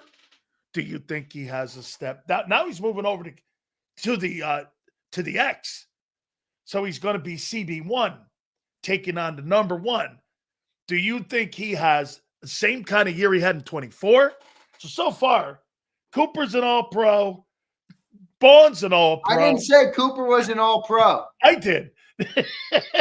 I picked Jalen Carter and Bond to be my All-Pros this year. Hey. So Q, what kind of year does he have? Does he duplicate what he did? Well, I think Q's going to have a tougher year just from a competition standpoint. You're going to be the number 1. He's going to be moved over to the other side of the field now, so he's going to have a bigger responsibility. But I don't think he's going to be out of his league. I mean, this guy went up against that. Washington's got all sorts of issues today with their reporting to camp. What's his name? Terry McLaurin. Terry McLaurin didn't show up. All right, he wants his new deal. Last time I checked, when Q was up against that dude, it was clamps. It was Clamp City. How about this? Prince brought a great comment up earlier. When you're practicing against people like A.J. Brown and Devontae, that gets you ready. Dude, what's his name talked about that? Yeah, no. You know who talked about this? On the Exciting Mike's podcast with Coop and Reed, Nolan Smith talked about how in practice, he's going up against the best left tackle in football. And then if he goes to the other side, Vic moves him to the other side, he's going up against one of the best right tackles in football. He talked about how much that, even those little reps in practice, refine your game because you're not going to get by those guys if you're not fundamental, if you don't have a good technique and all those things. So, let me tell you, when you're lining up against a Mike Munchak in practice and he's stoning you and you get in a fucking game and you're playing against some slapdick dude, it's night and day. Hey, did you like what I said earlier? Can you name me a better duo in NFL, wide receivers, safeties, corners, edge rushers, than what the Eagles have with the 2 tackles in Mulata and Lane? Maybe not. Can you name me a better group of duos than that? Dude, I think they're better than any wide receiving duo. I think they're better than any safety duo. Would you agree, if you put Mulata and Lane on the Carolina Panthers, they'd be a fucking playoff team. That's how fucking good they are. Yeah, no, you're right. I don't know about that, but I mean, I don't know. That Carolina team's actually getting better. I think they're maybe a year out still, but they're getting better. If you put Lane and Mulata in Chicago, Chicago's a good roster. They fuck everything up. Yeah, that's right. They haven't had a quarterback in 70 years. I know they mess everything up, man. But dude, that duo you have of Mulata and Lane, it's spectacular. It's the best duo of players in pro football. It's so safe for you to praise the Eagles O-line. Why? What? That's the point. What happened? You used to be bold. You used to make bold proclamations. Because you know why? They have a great offensive line. Yeah, so everybody says that. No, they proved their point. Well, they did. I'm not saying okay, you could say it. They proved it. I'm just saying. I remember, I'm looking for bold, Sileo. Bro, wait a minute. There ain't nothing bold about doing Wait a second. They run you over. Are you in your turtle shell because of last year? On what? Ain't your quarterback. Ain't your defense. Are you in the turtle shell because you're reeling after your I think you're fishing for. I think Angelo's in his turtle for them clams that are over here on my table. No, I think you and Angelo clammed up a little bit. I think you guys are inside the turtle shell. One, that defense and that quarterback here, it's all good. I haven't waited. James is right. The Eagles humbled Sileo. Absolutely not. Oh, way, not happening. Oh! That is a falsehood here. So wait, all I hear is this. So far we got 3 All-Pros. So do you believe that? Do you believe that? Well, here's another All-Pro of yours. Do you think that Jalen Carter, not having Dean behind him, not having Milton on the other side of him, and not having Josh in the D-line, do you think that Moro Ajomo and Jordan Davis are going to acquire more double teams and take more pressure off him than the guys you had a year ago? First team All-Pro for Jalen Carter this year. So he's going to elevate his game with lesser players playing next to him and behind him. That's his job. He's the superstar of the defense.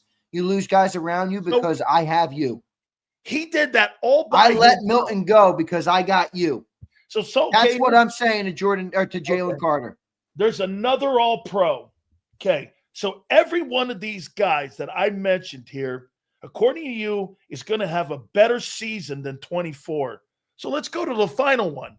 Barkley. Woo! Do you think that Barkley has a year he had a year ago? Is he going to dip? Is he going to be the same? I think he has a comparable year in terms of how productive he is for the Eagles. I think statistically he comes down a little bit because I don't know if teams are going to allow that. I think they're going to come in and try and take away him a lot more this year. There is a lot more tape on him, but the other side of it is they still got the offensive line, and I don't think anybody is getting around Jordan Mailata and Landon Dickerson on that left side. Now, right guard is a big issue because Saquon had quite a few runs last year where Lane Johnson took out the end and Mekhi Becton bulldozed up the middle, up that gap, and Saquon scooted right by him. Now, I don't think Tyler Steen's going to do that. So I got Saquon at $1,702 $2,000, including the playoffs for Saquon Barkley. So that's a pretty great season, but I don't know if he gets the $2,000 regular season. So every guy I mentioned is going to have either the same or he's going to elevate his game. Well, you asked me about 4 studs. Okay. Well, I'm asking you. Also, what does Nick say? You're only as good as the greatness around you? What's he say? You can't be great without the greatness. Oh, wait, let me pop the ring out. You can't be great without the greatness of others. Oh, okay. I thought that was a mantra on that ring. That, you may have really good players, but you're only going to be great with the ones that are around you as well, right? And so you're assuming that the players that they're replacing and around them are going to be also helping those players become and elevate to their greatness. Is that correct? Yeah, I think the core is really good. I think the core is going to make Moro Ajomo a lot better. By the way, Moro Ajomo is like, he's funny to listen to you and John squirm about. Like this guy.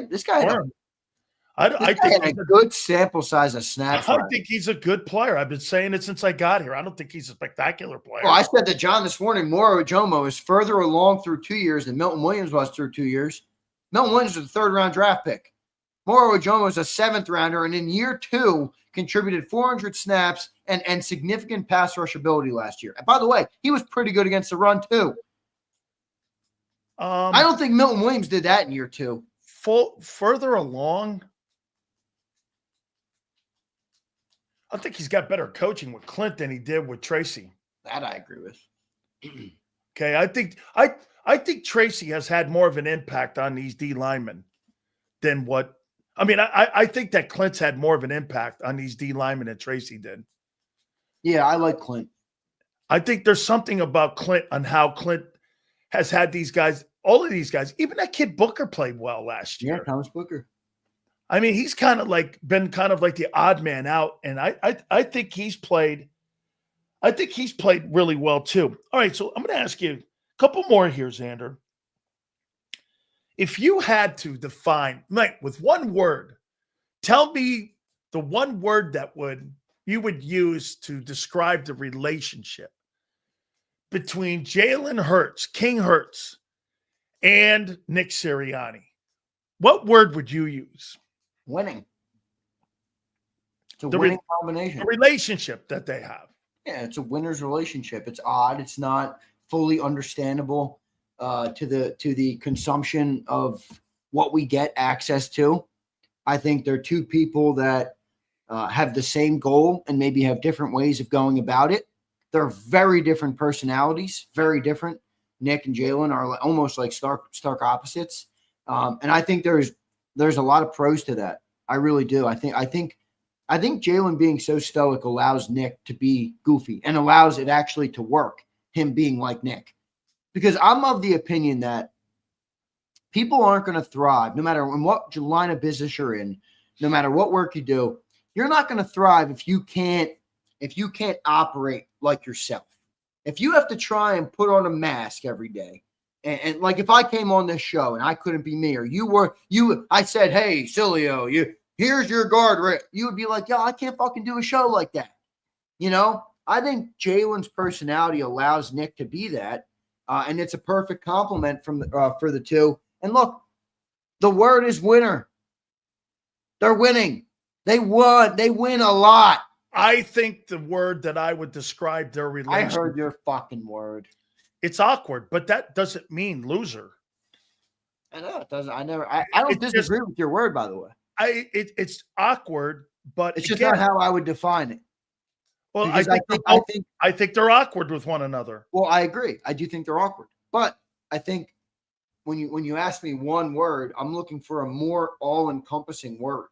And to me, the results that have come from the relationship bears a far greater meaning than me thinking they're awkward. I do think they're awkward, though. I think it's an awkward relationship. I do. Yeah, but was Brady and Belichick awkward? Awkward. Yeah. Like, I don't think it's a bad thing. It's not. I mean, as long as the results are on the How about this one? Awkwardly successful. Sure. That's perfect. Hey, I thought the relationship between Jimmy Johnson and Troy Aikman was awkward.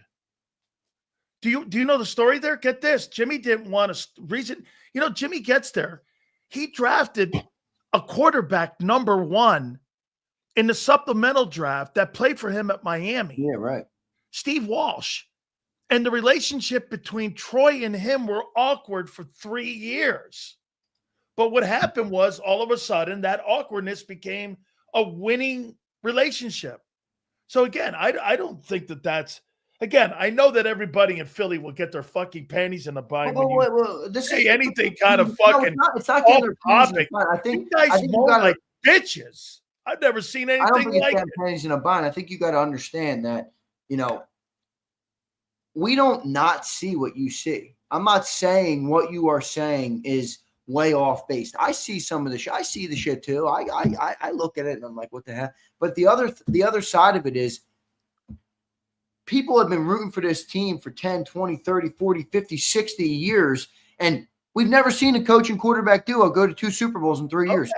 ever. So no, I'm not saying you're wrong. I just think Eagles fans are grappling with, well, my ego tells me and my thought process tells me that's not going to work. But over here, all the results that they've produced are massively successful. Okay. So like that's why I said this morning, I'm like, I don't really care about my opinion, because who cares about my opinion when the results speak for me? Okay.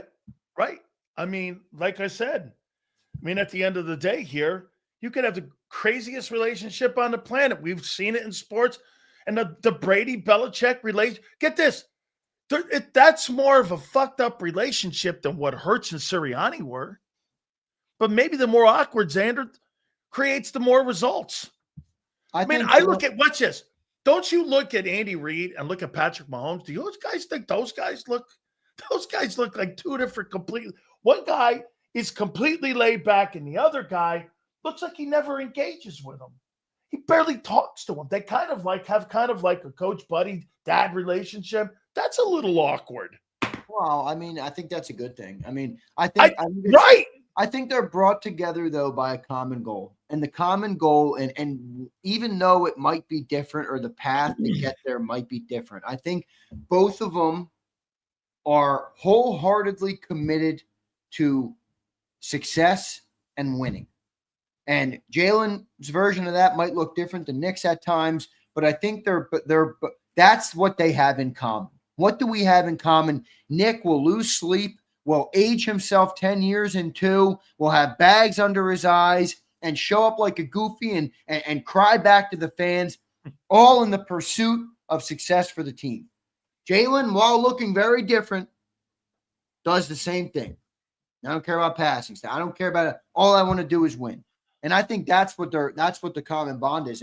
And you look at Brady Belichick, same thing. You look at Jimmy Troy, probably the same thing before my time. Yep. You look at, even a little bit of a different example, but like for me, Saban with any of his players, I might be hard on you, but it's because I want to get the most out of you. I want you to be successful. I want the team to be successful. And I think as long as that's your common denominator, especially in an environment like sports, like professional sports, like the NFL, then you're in good shape.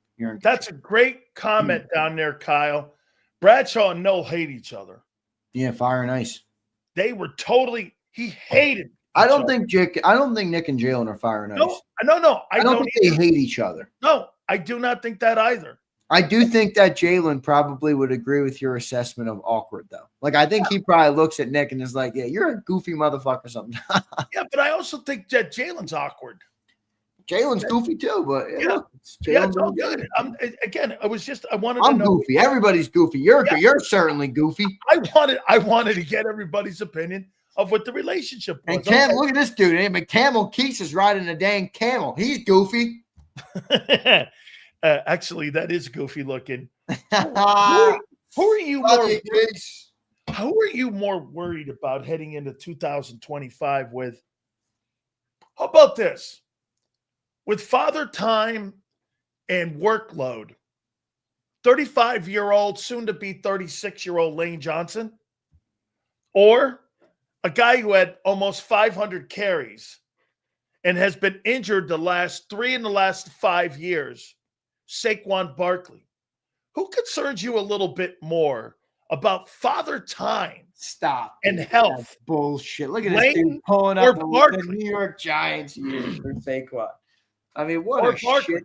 I'm not taking that bait. I'm going to go Sileo and ride the fence on this one. If I put Barkley back on the Giant football team, he'd be a stiff again. So would anybody. You could put Barry Sanders on that team, he'd be a stiff. To understand. So you're not concerned about old father time jumping up on Lane at 36. Well, Lane, I think at some point it's got to happen. I think I don't know. Based on what I've seen though so far, like I didn't see even a 1% decline on him. Not even a 1%. Actually, I thought he was healthier than 4 years ago. He said that as well. So, look, it'll catch him at some point. Time waits for no man. So at some point it'll come. I don't think it's going to be this year. Now, remember, that can all change. If he gets a bad injury or he tweaks something even, and it's a little bit harder for his body to recover as quick, that could change that pretty quick. But no, I got pretty minimal concern about Lane this year and about Saquon in that regard. The only reason you're not concerned about Saquon is because the O-line, right? Well, I also think he's a very special athlete. I mean, I think he's, Well, what happened in New York then with all the injuries? he was in New York. Okay. So it's the O-line that he's giving you. That's a big part of it. That's a big part of it. I mean, in New York, it wasn't just an O-line thing, though. No, it was a quarterback, O-line. Quarterback thing, wide receiver thing, O-line thing, tight end thing. I mean, they didn't have a fucking player anywhere. I mean, they didn't have one guy to help Saquon Barkley out. Not a tackle, not a guard, not a center, not a tight end, nothing. Nothing. Last one here for you. Yeah, not even the field, Sileo. Look at Yale, Meadowlands. Not even the damn stadium that's no worth shit. $1,000,000. The curse of Jimmy Hoffa lives. Hey, Yeah. So Sidney Brown is the odd guy out in the secondary, in your opinion, by the end of camp? You mean when you say odd guy out, you mean get cut, or you just mean not starting? Not starting. I don't really think so, but I'm not going to rule it out yet because Makuba is a rookie.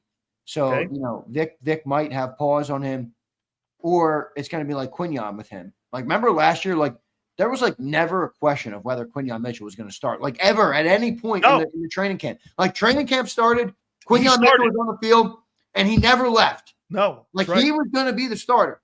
It might be like that with Makuba. He was never like second team on the first depth chart listed. So I think Makuba's going to start because I think Vic had say in picking him. Remember, there were other safeties on the board at that time. Yeah. They picked him at 64. We all thought they were going to pick a safety. They did pick a safety. They went with Makuba. There was other guys. There was a Notre Dame guy. There was a couple other guys there. Yeah. You know? So I think Vic had say in picking him. And I actually think Makuba's going to be really good if his body holds up. Like, I watched some of his Texas tape, and I remember playing him. I remember watching him last year. I think he's going to be really good. But he is small, so can his body handle the rigor of the NFL? We'll have to find that out. But if he's on the field and playing, I think he's going to be pretty good. I'm going to ask you a programming question here. Do you think I should put Dabo on and ask him about him? Heck yeah. Okay. Are you kidding me? I think that's a home run. Okay. You know what? Because I know what you're saying, though. I mean, with the everybody loves pro football here. Not many people like college. You and me love college. But I mean, I don't know. I'm of the opinion, and maybe this is just a me thing, but I'm of the opinion that you get a guy who's in the football world that's okay. All right. As much experience as that. You know what I mean? I don't really give a shit what you coach, man. Ball. Yeah. You can. There's something you say. No, he's the national champion coach. I can learn from you in some way, or I can listen to you. I can subscribe to some of what you think. So, heck yeah, man. I would say one last thing here. How will the MVP award change? I'll tell you what I'd listen to with what's his name? What was his name again?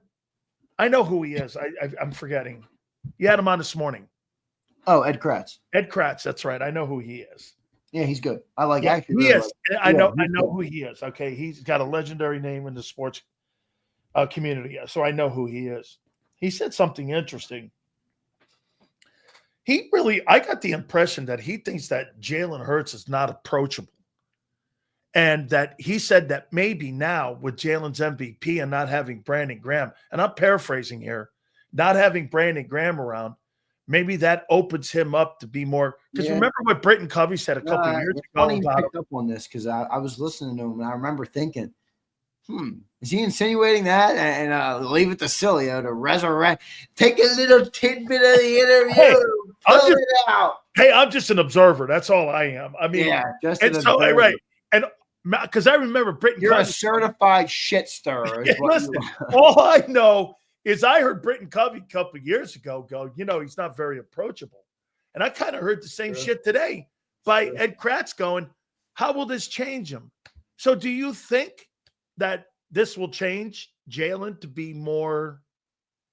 I mean, do you think? No, I actually don't.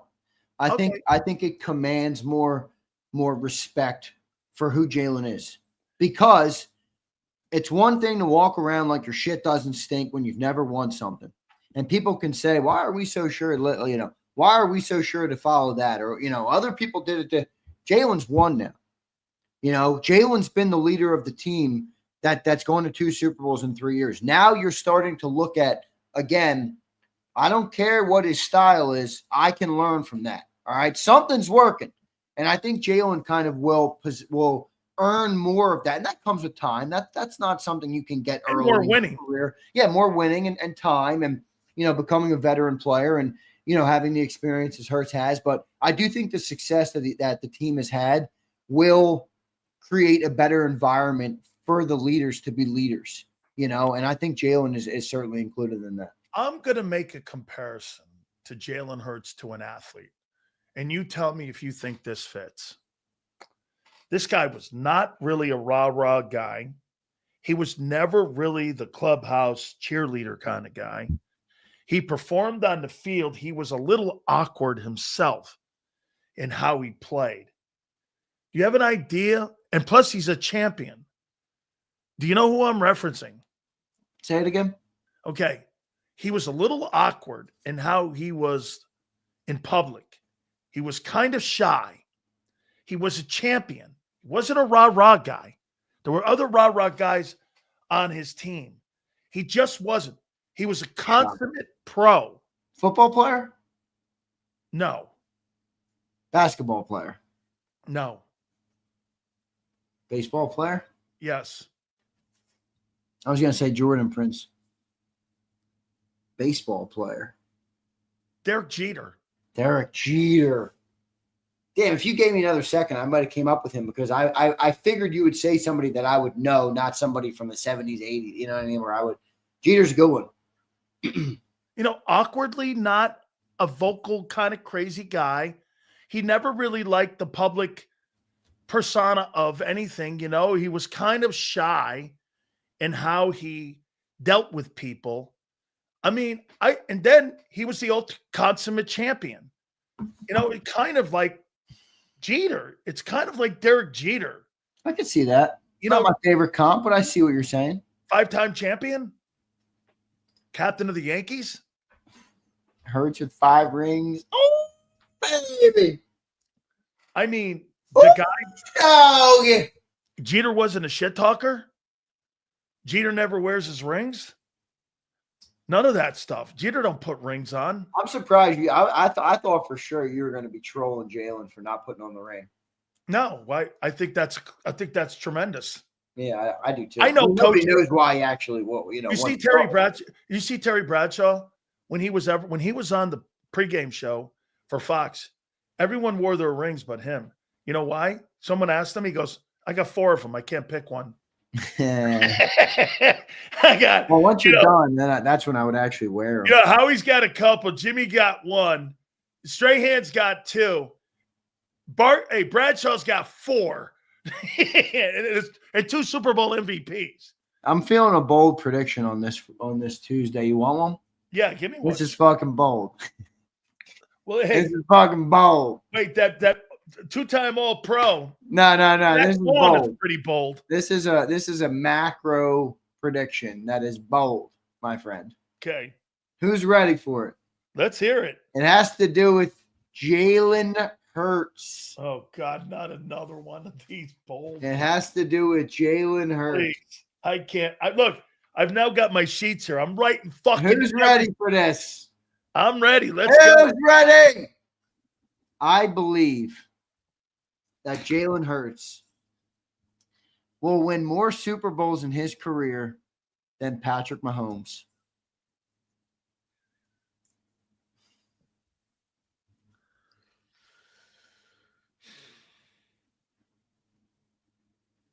It's not as crazy as you might think because the team, he needs Howie. If Howie stays with him, that can happen. Howie ain't going anywhere. Okay, well, the better question would be as long as Howie keeps Jalen, keeps paying him, keeps building the team around him. But Why? I don't know You've why that already came to won. me, You, but you've I won was a thinking Super about that a little bit ago. You've won a Super Bowl without Jalen Hurts. Okay, you've won one. You've proven. Well, yeah, I mean, Good that look, done. The organization's the thing that's going to be the key to this. yeah, but that Super Bowl was a lot more flash in the pan than this one was. Okay, you still won it.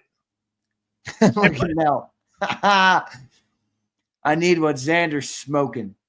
Nell, you need some fucking eyeglasses, my guy. That's what you need. Don't worry, man. September 4th can't come quick enough, man. Then get this, males do.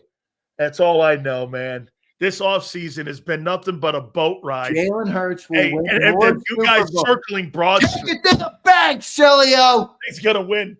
So you think Mahomes is done winning Super Bowls then? I didn't say that. Okay, so wait. Woo! So you think Jalen wins 5 Super Bowls? Right now, it's 4. 4. He wins 4. He's 26 years old right now. 27. Okay. He'll be 27. I think it's this Brady month. had a 10-year gap. He won't. I don't think he will either. But So what do you happens with think he Mahomes? plays? What happens with Mahomes when Andy goes? No, I think Andy. It's a great. I think Andy's going to be there another 5 years. At least he's 66. And then the key will be who replaces that. Yeah, Prince. Come on, Prince. Hey, I think that's a really good bold prediction. Yeah, it's a great bold prediction. I don't Take it to think the that's- bank. I don't think People that's will look back at Jalen Hurts as one of the best ever, and they'll remember. Best ever. You remember that fly on the wall, Sileo, that wouldn't shut up about the guy and got proved wrong every single year. I have not been fucking. That's an out and out lie. I've been nails on this team, except you're fucking You said out how of your many times? tree. Fucking Sileo, you said year. twice a week a in the last year 4 years. ago, you had one season that No, stunned the bullshit. I world. love you, Sills, but I'm not letting you off the Bro, hook. 21, I was right. 22, Twice I a was week right. for the last 4 years. 23, I was You'll never dead win on. a Super Bowl with He's Hurts. on his You'll never fucking win mind. one. This is a lie. Never. Every year I've been on the air here, but one. Big Sills had it shoved in his face. The rest of them, we've been nails on with everything we said. 21. One of my great viewers, I got a clean, crisp $100 bill that'll be delivered to your door or your Venmo for anybody that can make a reel of all the times that This is Sileo bullshit. said you'll never win a Super Bowl with Okay, Jalen I Hurts. did say How that. many times did you say Bro, that on this show? I did. I'm talking about me being exactly right about your football team. I said you get your shit kicked in by Brady. You did. I said you go to the Super Bowl in 22. Then I said you were a fucking fraud team in 23. I was right. Last year, I was wrong. I got it. Oh, my God. How you doing? Jalen Hurts is making Hey, no, all he of ain't. his haters. He's a eat caboose. maximum crow, He's the baby. caboose. He's A not the fucking caboose. dude. You don't get 2 Super Bowls in 3 He's years. a for caboose. You don't fucking do that. He's a caboose. You don't do that. He Sorry. is. He is. And by the way, one of the years that, by the way, a play away from Caboose. beating Mahomes, outplayed Mahomes twice I in the know. Super Bowl. And by the way, for anybody that forgot, If my Jalen cousin, Hurts was second in the MVP voting if my that year. cousin had nuts, he'd be a dude. How you? I mean, it's just I insane. cannot believe one of the legendary careers had a down year a year ago in Big Sil. First, I got you at 200 if you can do it. He said, this is Me, what I will tell you. Hey, by the way, you guys are going. We're great at 10 and 2, and I'm like, you're frauds. How you doing? Oh my God, this guy's not still talking about 2023, No, is he? I am talking about my time here where there's some sort of like fucking bullshit that I haven't been right about your team the last 4 years. I have. How you doing? I'm not talking about. Wait a second. I'm not. You're conflating. No, I didn't say you were wrong about everything. Wait, shut up. You let me speak for a second. What he's doing is trying to tell you that I didn't give him his props or something. No. Because I did. You said on this show specifically. I did. Many a times. I did. We used to joke about it pre-show. I did. And what happened on February 10th? Nice. I said I would never take him and put him out of my top 5. Kudos to you. The little red caboose got his Super Bowl, and I'm in. That's a bullshit comment by you. Okay. I know you don't like it. It's okay. He had a really great Super Bowl. And I could listen. I think he's a good player. Please, for the love of God, make it make sense. The guy has been in sure. I'll make it make sense. And had two of his best games of his career in those games. And you don't want to give the guy any sense. I don't understand that. I did. I think he's a good player on a great football team. He's not a good player. Okay. Well, that's your opinion. Mine doesn't have that opinion of him. Jordan Love's a good player. Jalen Hurts is a great player. He's a really good He's a great player, Sills. Okay. I'm glad you crowned him that. I haven't. He's never going to be in the top 4 guys in this league. He'll never be those guys, no matter what he does. You think you think he'll ever be the guy and the player that Joe Burrow is? I don't want him to be. Okay. We're having 2 different conversations then. We're not talking about accomplishments. We're not talking about taking advantage of the team that he has. I completely agree with you on that. All right, so you care more about individual accomplishments than you do about what the team. I care. No, I cover. Fine, you're a player. I get that. I cover great players. That's what I cover, and great teams. Jalen's a great player. Okay, absolutely. We shall agree to disagree in September 4th. More Super Bowl rings than Mahomes. Okay. How long does he play? I think another 10 years or 8 years, another 8 to 10 years. You think he's a 15-year guy? He's played what, 4? Yep. Ooh, 10 is long. That's a long career, especially for a guy that uses his wheels a lot. Remember, it beat Cam up. Yeah. Beats everybody up. I mean, that's something we can't deny. Beats everybody up. Maybe not that long then. Probably another. I think he's got another 12 years. You think he plays really 12 good years? 12? 12 total is good. 7, 8 years sounds right. Okay. Let's get to these supers, brother. B-Hal. What up, B-Hal? Thank you, bro. I appreciate it, man. Sills, Jalen reminds me of Derek Jeter. 2 seconds later, Jalen's a caboose.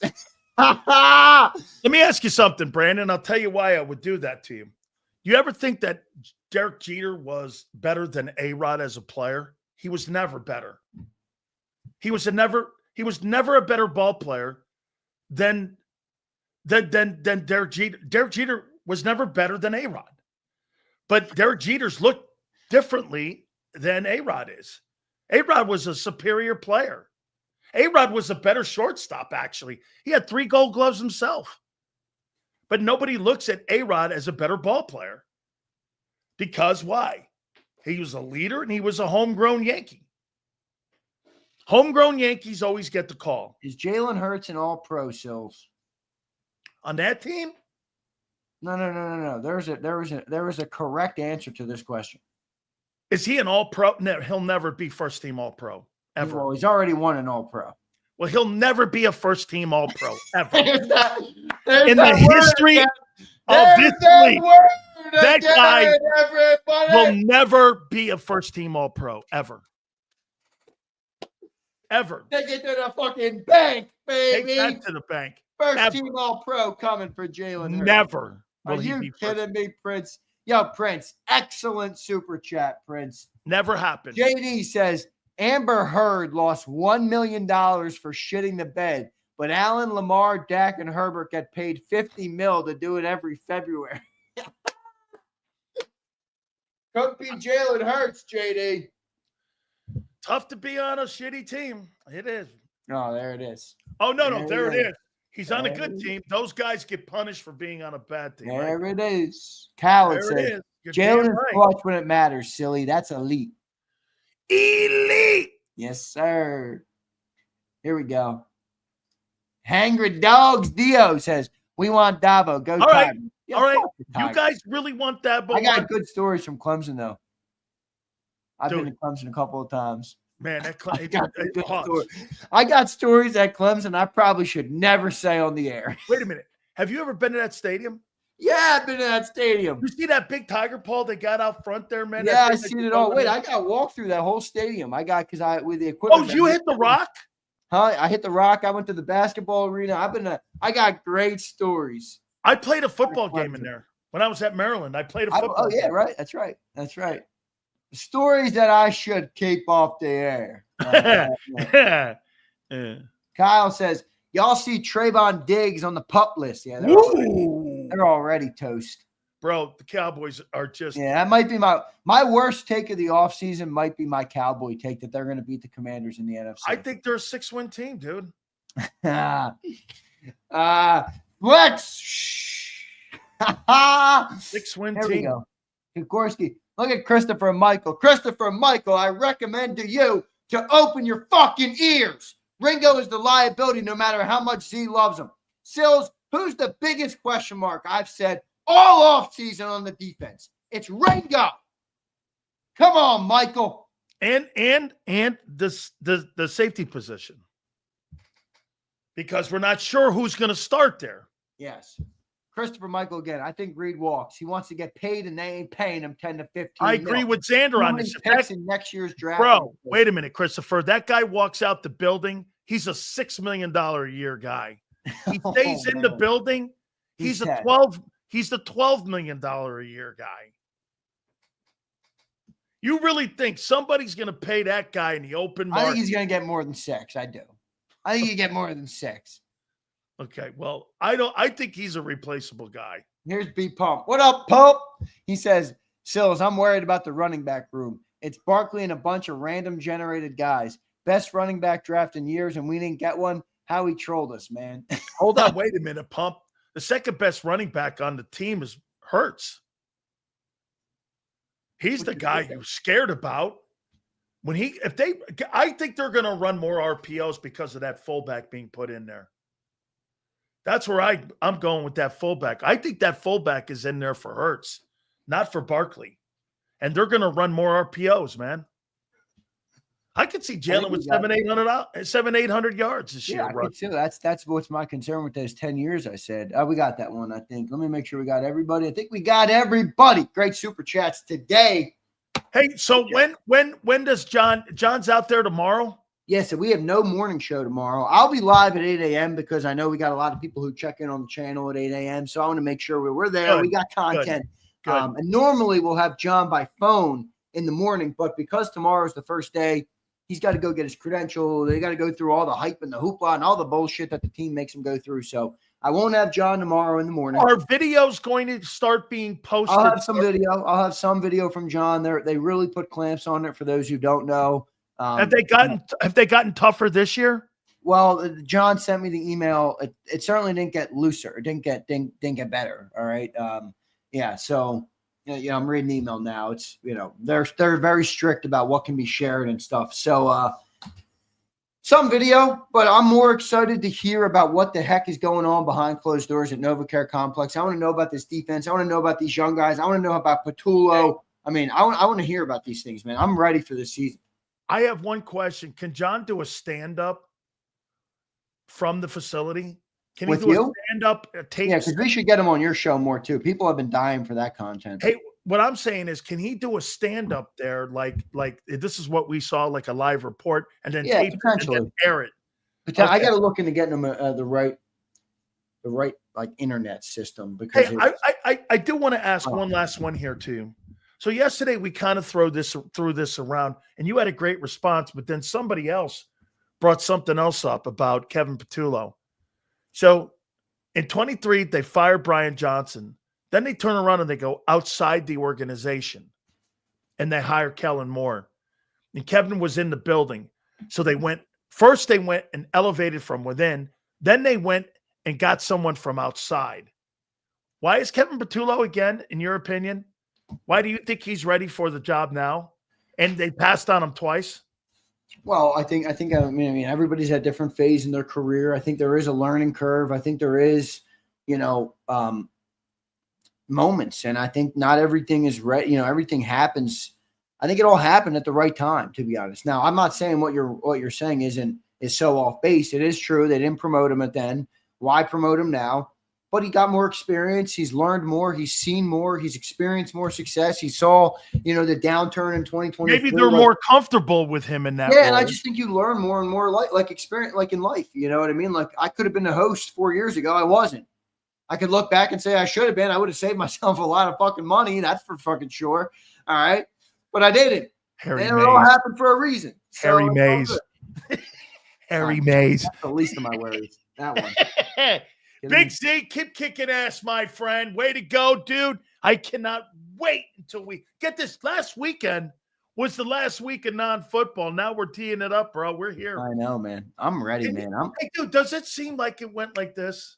Oh my gosh, yeah. Are you kidding me, dude? It seems it did go. It doesn't seem like it. It did. Time flies when you're having fun. Time flies when you're champions of the world. Time flies when you're a Super Bowl MVP quarterback, Jalen Hurts, and you get to fight with Sileo all day about him. Time flies when you got a great community of supporters like we do. Yes. And time flies when you're a Philadelphia Eagle fan because life is good. Absolutely, my friends. Big Z, we'll catch you in the morning, my friend. All right, Sil. See you guys. Appreciate You everybody. got it, man. Love you, brother. That's my friend, and that's Xander Krause. Don't forget to check out Birds 365. Got to pay some bills here, guys. Don't forget our great friends at Morgan & Morgan. Folks, I've been telling you now for what? Almost a year now here with our great friends at Morgan & Morgan. The number one injury law firm in all of America for a reason. They win. They win. Thousands of attorneys from coast to coast is the reason that they win, taking care of American families for the last 25 years. If you're ever injured in an Uber, an insurance company takes advantage of you when we're talking about homeowners insurance, Morgan & Morgan is there for you. Promise you, this will be the easiest decision that you ever make. For more, go online to forthepeople.com/Big Sills or Pound Law 529. That's forthepeople.com/Big Sills or Pound Law 529. And do me a favor, you tell them Big Sills sent you. This is Eric. When he got injured in a car accident, he called Morgan & Morgan. He not only gets a lawyer, he gets trial lawyers like Sam and Jessica who are in it to win it. He gets his own investigators with briefcases, leather ones. And if you ever have questions, our customer service folks keep things rolling. Injured? We're your army. Morgan & Morgan, America's largest injury law firm. Your financial future is on the line. Are you ready for what's next? At Leone & Company Wealth Management, we help young professionals, business owners, and pre-retirees navigate the complexities of building and protecting wealth. For young professionals, we'll help you grow your wealth, plan for your future, and make the most of your hard-earned dollars. For business owners, we provide strategies to protect your company, manage risks, and create a lasting legacy for both your business and personal wealth. For pre-retirees, we'll design a plan to secure your retirement, ensuring you can live comfortably and confidently in your next chapter. Whether you're just starting out, managing a thriving business, or preparing for retirement, we're here to help you take control of your financial future. The first consultation is on us. Get the advice you need without the cost. Let's make your financial vision a reality. Take the next step. Scan the QR code to schedule your free consultation today. And of course, go Birds.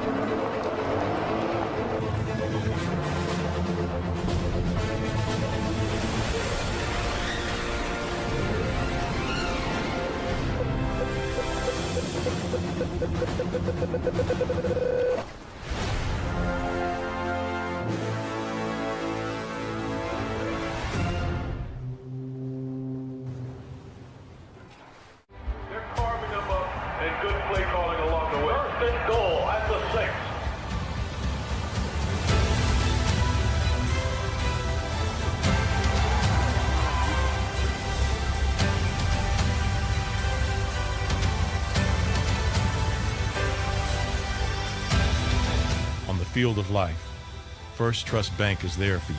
Champions on 3. 1, 2, 3. Because Philadelphia dreams deserve a Philadelphia bank. In our hometown, we all look out for each other. We step up to keep our communities going strong. And at Independence Blue Cross, we're here to keep you going strong as the #1 health insurer in the region. No IBX is always looking out for you. EAGLES. Eagles.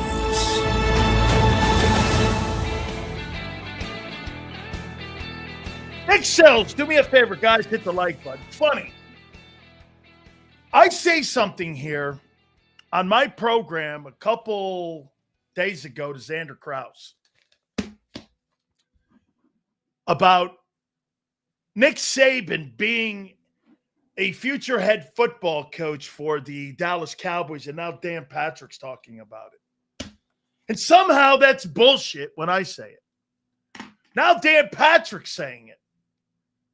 I heard this a week ago, that there's conversation going on. I know Stephen Jones. Okay? I know Stephen Jones. He's been on this program 5 times. So for anybody to go, well, he doesn't have any Dallas Cowboy insiders. What are you talking about? I have the guy who owns the team. We know the guy who owns the team, not some PR dude. And I asked the question. He goes, yeah, well, my dad loves him. Okay? My dad loves him. Okay, well, bro, yes, they do. Because they're not talented radio hosts. And when the fucking owner of the team comes on the program, who do you think has more insight? Them or me? Huh, Bruce? I don't see Stephen Jones on the Dan Patrick or Rich Eisen show. The only place I've ever seen him is here or in Dallas. Have you? Bruce, I love you, bro. Big Sills is just a loud Italian. Bro, hey, that's the cool thing we have with our relationships, though. Bruce, I don't believe it. I'm going to go with you, brother. I don't really believe it. I really, man. Why would Nick Saban not want to be the king of his own castle? Like, why would you want to work for Jerry? Like, if you're a coach, do you really want to work for Jerry Jones? Like, Bruce, would you want to work for Jerry Jones? Dude, I'll take the money. I get it. I'll take the dough. Right? I'll take the money. Okay?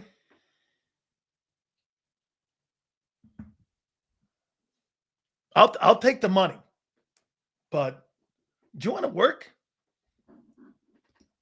Sills invited to the BBQ. Dude, that would be dope being with you at a barbecue. We'd have some fun times. Hey, by the way, guys, that's really a great idea. One day we should all have a JAKIB big-time barbecue. I like that idea. Have a big old soiree. A JAKIB barbecue with all the folks. That'd actually be a great idea. And right, I'll tell you what we could do. Something that I would be willing to do. You ready? Leon, you do a dunk tank with Big Sills. $5 a throw, and the money goes to charity. Would you be up for that? I've actually done that. I did that actually for Goldberg. Okay? $5 a throw. Right? Oh my God, a tailgate. That would be crazy great. The JAKIB tailgate for the Cowboy game. I'm actually going to the Cowboy game. So wait a minute. How did we get a tailgate going for the Cowboy game? Broadcasting the pregame show at the tailgate, or maybe even doing the postgame show at the tailgate.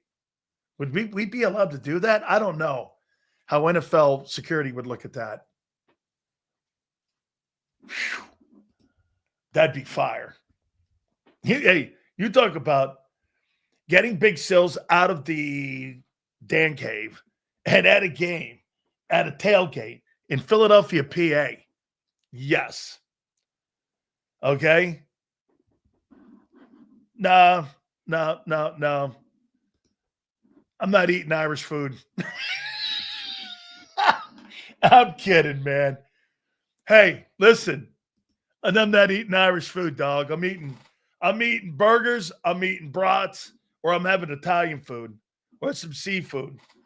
And hopefully clams. Oh my God, man. Right?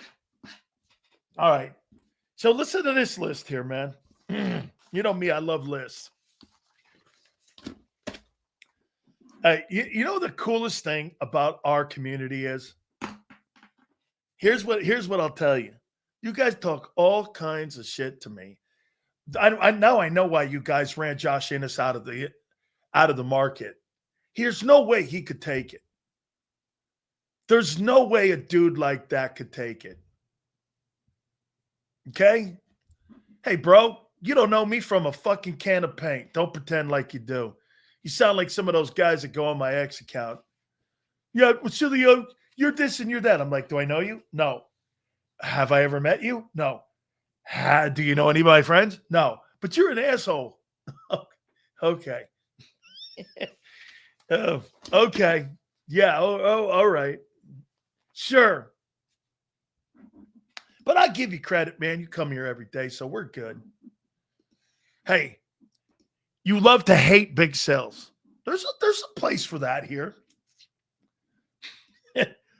There's a place for that. I'm all right with that. Hey, I embrace everybody here. Okay? We embrace everybody. By the way, I've never blocked anybody. Xander may have, but I because probably somebody got too personal, but I don't give a shit. You know, this is like I told you before. You know the coolest thing about our show? You get blocked or ignored at WIP. You don't get ignored here. This is the last fans show. The morning show, too. Haas, you couldn't lift me. You're giving yourself a little more kudos there, Leon. Okay? You would need to be Hulk Hogan to lift me. See this? This is a perfect guy that loves my show. I hate Sills, but I come here every day.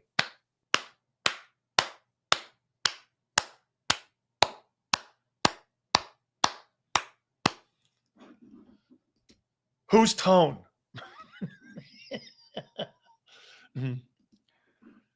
Seth Joyner blocks you from his show. Well, that's okay.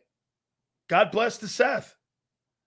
You have to pay to be Seth Joyner's friend. If somebody's paying you, Seth's your friend. If they're not paying you, Seth's not your friend. It's all right. I know how some people are. It's all good. Okay? When we were paying him, I didn't know it. He was friends with us. When we stopped paying, he's not friends with us now. Fair enough. Some people do business that way. I don't base my relationship like that. Not a problem. Shout out Xanders for unblocking me. Seth does block people. Well, Seth likes to be right. By the way, thank you, brother. Yeah, we don't take days off. We take only holidays off that we're given. But we don't like just go, hey, Xander, or my stupid power company, stupid shit like that. That's the only thing that stops us. You guys come here every single day to debate me, and I have to show up every day with both barrels filled in my pistols. And this is what happens to Philadelphia people when they get done with a host like me. There's only a matter of time before you hit me in the head. and I'm out. I see where you guys are now.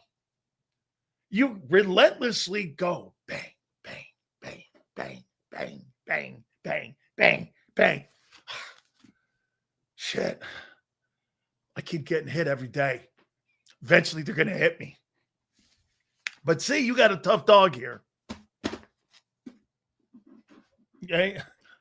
I take days off during hunting season. Could Sills debate fans in person?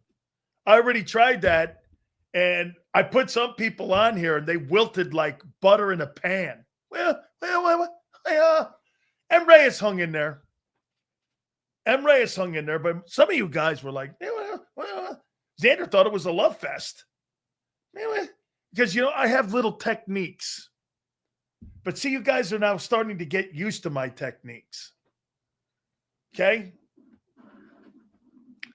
I know how to throw people off. There he is right here. See, this guy believes he kind of hung in there with me. All right. I know. The only person who got Sills at all was Cot. Okay. Hey. Right? We put you on. And you guys were like, I really love you. And it's all right, though, man. I know. Geez, you're really coming. Yes, I have to. I'm going to get a plane ticket this coming week here. They got to call the Krauses to get to what's his name? There was a death in the family, in the Philadelphia guy's family. So that's why they didn't call this week yet. So they're going to call them, and we have to set it up. And we have to make it happen. Because Morgan & Morgan's telling me to show up. Okay? Who's Anton? And I'm ready to take Sills down again with new notes. Oh, new notes? Okay. You believe that. Okay. He had some good debates. He hung in there. He was all right. I wouldn't say that he was a grand slam or nothing. Bro, we don't allow Canadians in Philly.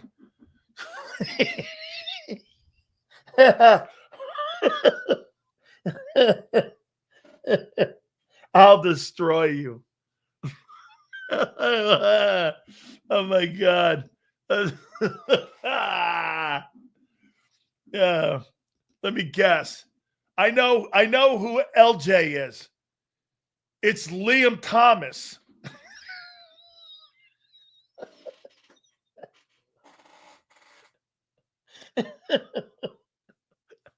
Oh my God.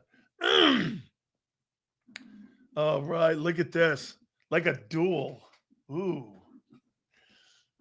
Sills, thanks for showing up, man. This show means a lot. Hey, dude, that's great, man. We are. I promise you, Leon. Thank you very much. Really cool. Really cool. Really cool. I really love this guy. I do. I even like this piece of shit.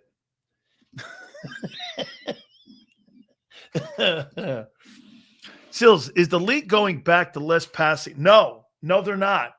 That's the advantage Philly has. That's the advantage Philly has over the league right now. Dude, that means they would have to change the pay structure and not paying corners anymore. The linebackers would have to become bigger again. Okay? No way. Philly's got the advantage right now. And I'm telling you, it's with them two tackles that you guys have.